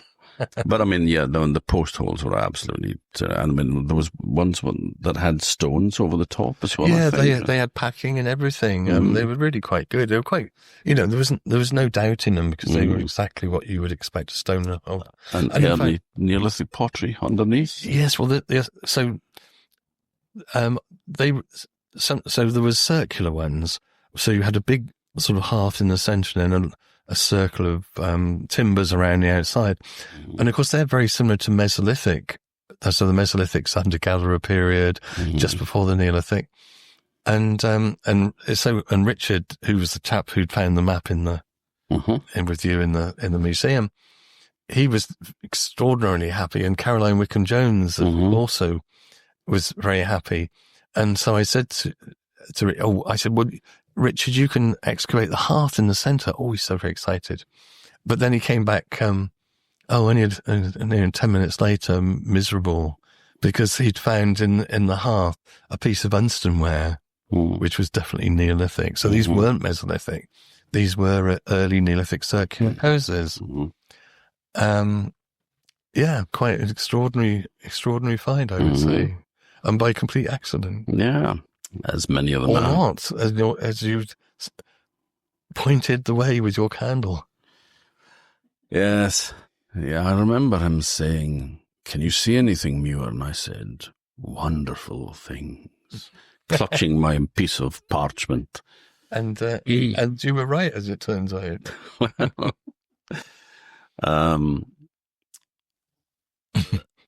Yes. Anyway. Kind of trying to think of something clever to say there and failing spectacularly. I know we could talk all day, but just to kind of wind up, and I think we probably need to reconvene at some stage in the future and talk more about other sites in Orkney that you've dug and also other sites all over the world, including your work in Polynesia, which I'd really like to hear about as well, but we'll save that for another time. But what sort of turned you in the direction of that was working with the project on the standing stones and Neolithic quarries. Yes. So that was probably bad, in as much as, by rights, you should do your piece of field work and so on, and then write it up and publish it. And I can't even remember what led. I think, again, it was a coincidence of different things got me interested, because we've been working alongside the Stones of Stennis for years. I remember one of the things. So at that time, Nick Card was the Historic Scotland warden, who looked at, checked that ancient monuments were okay. And he said, "Oh, have you been up to Westerfold?" And I said, "No." And he said, "Oh, she's going to have a look at that." And I remember seeing in the 1946 Ancient Monument Inventory, Westerfold was there's possible quarry for the Stones of Stennis or Ring of Brodgar. And there was something else as well. I can't remember what else it was, which made me start to get interested in stone circles. And I thought, oh, let's start a new project on stone circles. And before the Stone Hall, Crossy Crown, Whitefoot Hill was written up. And so we did that and went up to Westerfold, and sure enough, on the surface there are whole monoliths like the Stones of Stennis just lying there. So, there's no doubt about this. And that so that led into a project which we did that was almost 7 or 8 years, I think, where we worked at Callanish as well. We excavated a circle at Callanish as well, or Callanay, and that was a really good project. That was really fun. The first thing was that looking carefully at the Stones of Stennis report, Graham Ritchie actually had a geologist come and look at the stones, and I think he spotted 5 different types of stone. That never registered with me at all. I never even thought twice about it. Then you think, oh, hang on a second. This means that these stones are coming from different sources across Orkney. And we did, so I started working with geologists. One of which was John Flett Brown. Yes. Who died not long ago. Yeah, nephew of George Mackay Brown, the poet. Yeah, Superman. Yeah. And who knew as much about Orkney flagstones as anybody living, I would think. Oh, absolutely. Yeah, undoubtedly. A million times more. Yeah. And so we went, and also there was a geologist called Alan Hall from Glasgow who we worked with. But going around the Ring of Brodgar with yourself as well. Do you remember this? Oh, I remember it well. And he identified, I think it was either 7 or 9 different types of stone there. There was even one white one, which is now just like a little lump of stone on the ground. But looking at it from the road, it would have been like at 12 o'clock. That's right. It must have been a white stone among it. It's just so incredible. That was, he thought that was from Houghton. Yeah, he did an ED flagstone. No, it was from Houghton. Yeah. But it's that same white same white sandstone that you find in Eddy. Yeah. But it had come over the other side of the hill, which is quite a long way to take it, and also it's over a hill, unless you'd sort of do a huge detour. But no, that was really fascinating. And also, was there not something about rough sides facing out? Or something? Well, that was the one thing that always fascinated me, was the fact that what John had discovered was that each standing stone was composed of a natural face and a natural edge, and then a quarried face and a quarried edge. So the big, wide, flat surface facing you, as you look at a stone. Yeah. One of those would have been quarried. It was always the natural was on the inside and the quarried faced outside. And, but there was never one that had 2 quarried faces or 2 quarried edges.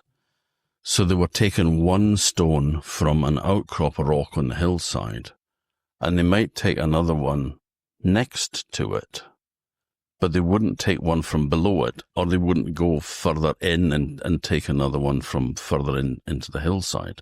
Yeah. And then they were erected with that quarried side, which would have been much more colourful, kind of brighter, facing out the way. Yeah. And the natural side facing in the way.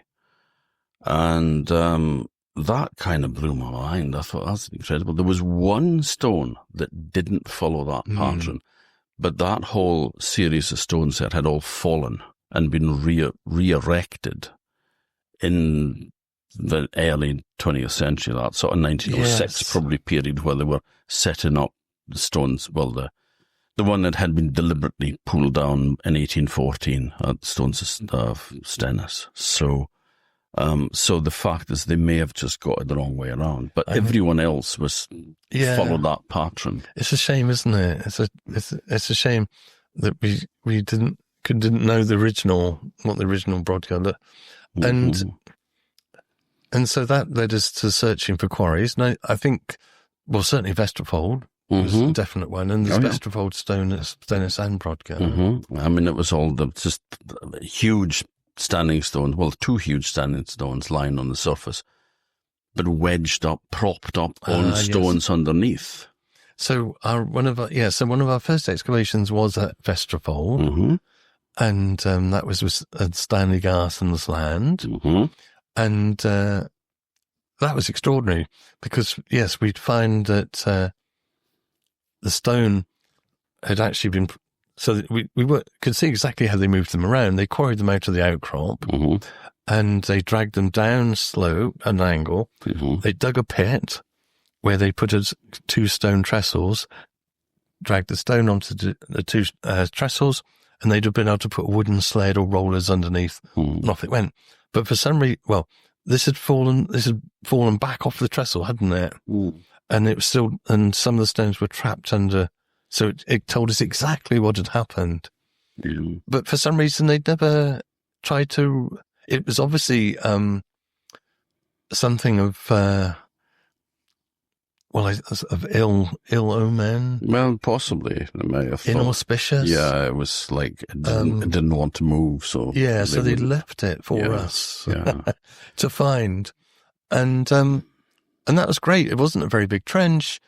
It was there was only what 6 or 7 of us excavating. It wasn't a very big team, tiny little team, and it that I think that's still true. That's the only quarry certainly in Britain, megalithic quarry, where you've actually got evidence. We excavated one down in southwest Wales in Pembrokeshire, where one of the stones, where there's one group of stones for Stonehenge came from, and there was also sort of evidence like that there. But this was certainly the first, and it was great just to find that. But then we went on and investigate. We thought more about the Stones of Stennis and Ring of Brodgar. And the most remarkable difference is the Stones of Stennis, the stones are bedded in probably a metre. So that's the pit that's dug for what we would say the socket to support the stone. So it goes into a whole metre so deep. We excavated a Ring of Brodgar, and the sockets there are hardly any depth at all. And you suddenly realise that the 2 circles, while you talk about them as 2 stone circles, are very, very different. The Stones of Stennis was never finished. The 12th stone was never put in. There was originally put, and it really probably was built to last, forever. For a long. It really was how you would think of a monument. Whereas the Ring of Brodgar, it was always said that the stones were equidistant all the way around it, but they're not. It's got 2 for those who don't know, the Ring of Brodgar's got 2 causeways, opposed causeways, and the stone circle is inside a ditch where the causeways run across. And as the stones get towards the entrance or the causeway on both sides, they get closer set and bigger stones. And a lot of the stones which you use there are like playing card shape, and they're red. They've got red surfaces. They're very laminate. We've no idea where those come from. They're nothing like the Vestra stones. The Vestra are fine grained. They're much taller and angular. And so it's all about impression. You look at it from a distance. Yes, it looks like a big stone circle, but it's all about approach. So when you're approaching it, it looks really spectacular.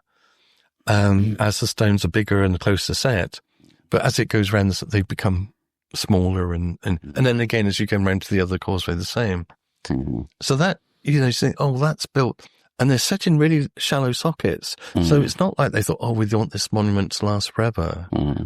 This is you would say it's an immediacy about it.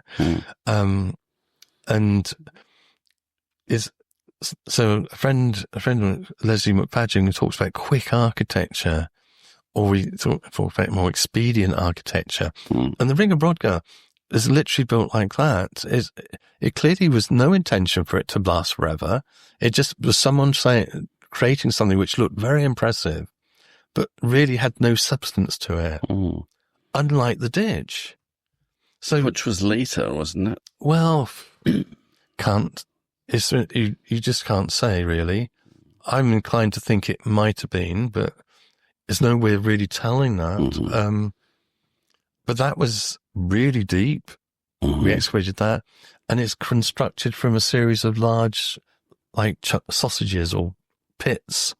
So it looks really smooth and regular today, but that's the peat in it forming that. If we were to look at it back in the Neolithic, it would be very deep, but it would have almost like sections, which is how they're building the same monuments in Wessex and across Britain. So you're sort of like digging a long pit.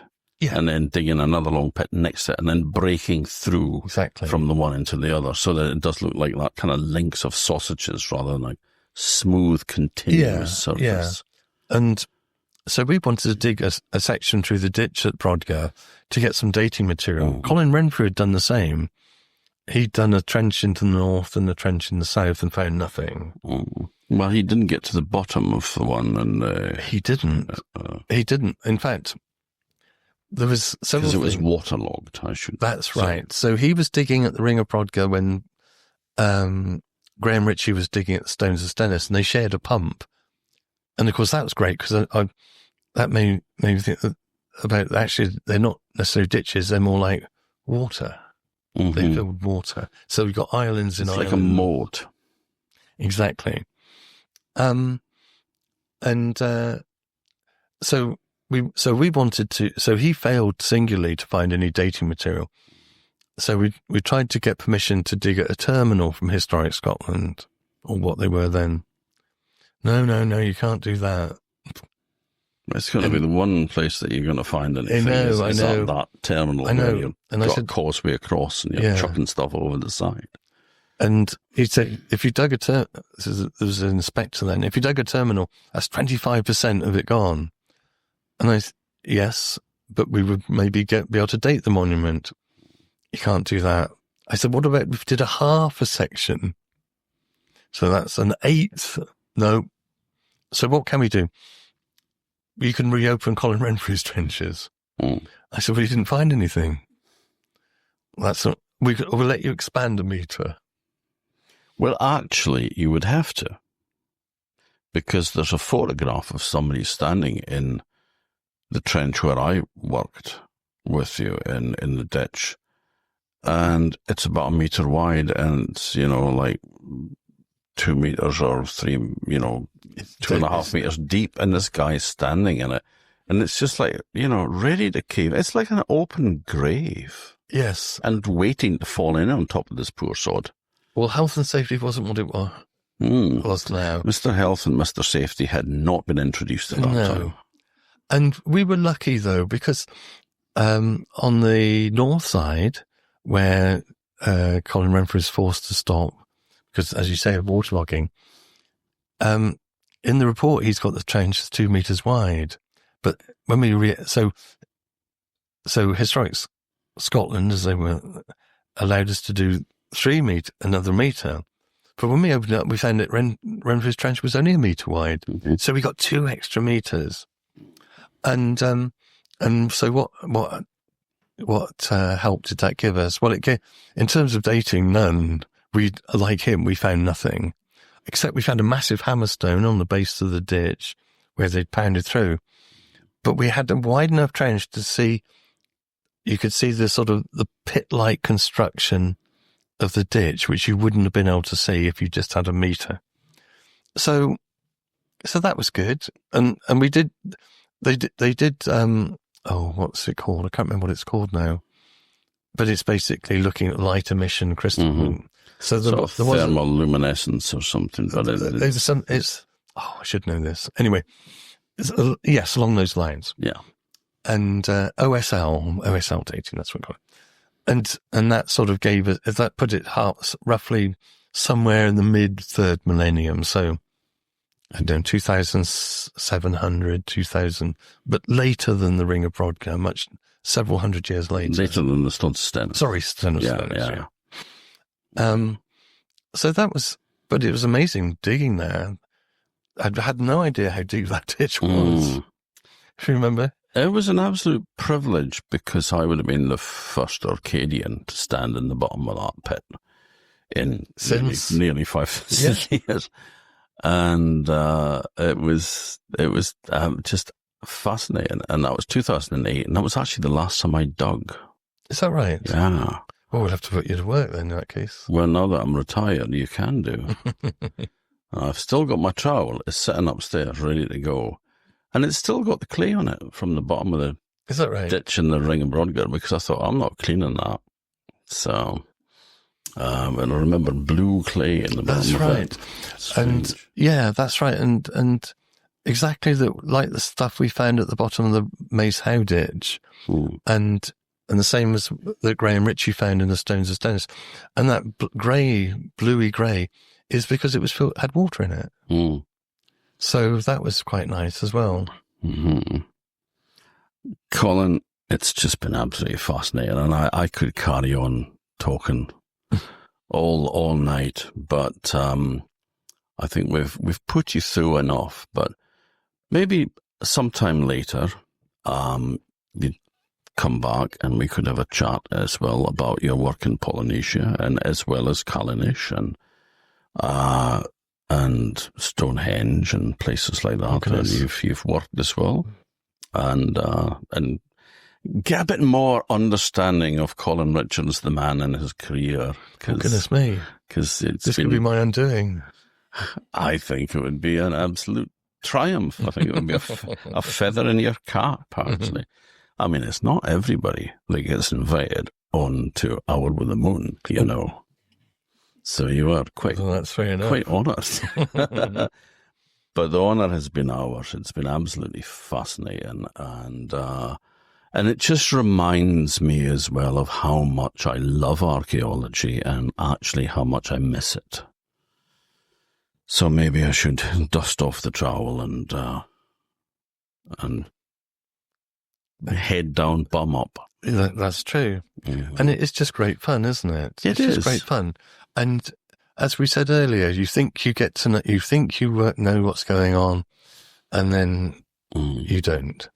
Well, you know, the most human thing that I found, not human because I have found humans, but the most kind of recognizably human instinct was digging at one of those early Neolithic houses at Stonehall in the corner of the field and finding somebody had dropped their unstoneware bowl and broke it.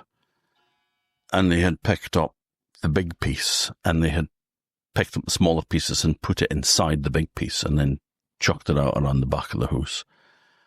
And it was just so much a moment in time that you could recognize because it's exactly the same as you would do these days. If you dropped a bowl and it broke, you would pick up a big piece, put the small bits in it and, you know, and then chuck it in the bin. Yes, I think it does.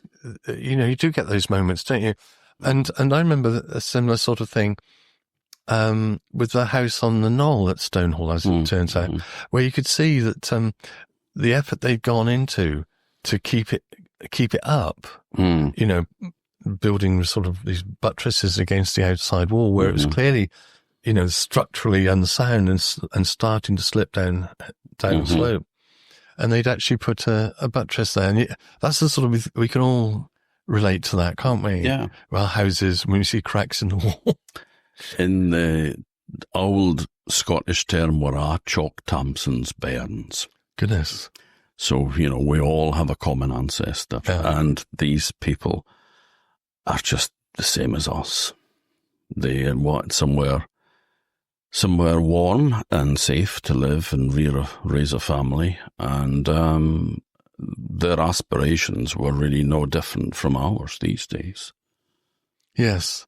Apart from this, they saw the world in a very, very different way. Oh, yeah. I mean, they're completely... So you get that sort of mixture, don't Yeah. you? You get that mixture of the stuff you can relate to and the stuff which you would... How can you relate to it? These people, they believed completely different things and so on. Yeah. But every now and again, you find little indications of that, don't you? It's really... So we're really so lucky, actually, aren't we, to be able to do not only something as interesting as archaeology, but something which is a bit like doing a hobby as a job. Isn't that amazing? Yeah. I always felt that with the museum as well. It was like, they're paying me to do this. Yeah. They're paying me to do my hobby, my interest. The idiots. Yeah, I know. I think they're starting to realise that. Actually, now that he's left, like, wait a minute. Anyway, Colin, thank you so much for joining us. It's been an absolute pleasure, and we'll get you back again sometime to expand on your career. It was good, isn't it? Because you forget these things, or you don't think about these things, and it sort of brings it to life again, doesn't it? You think all these different bits and pieces we've done. It's reliving. So thanks very much to you, Tom. Well, a walk down memory lane for me as well. So thank you, folks, and we'll see you the next time that the moons fall. Cheerio.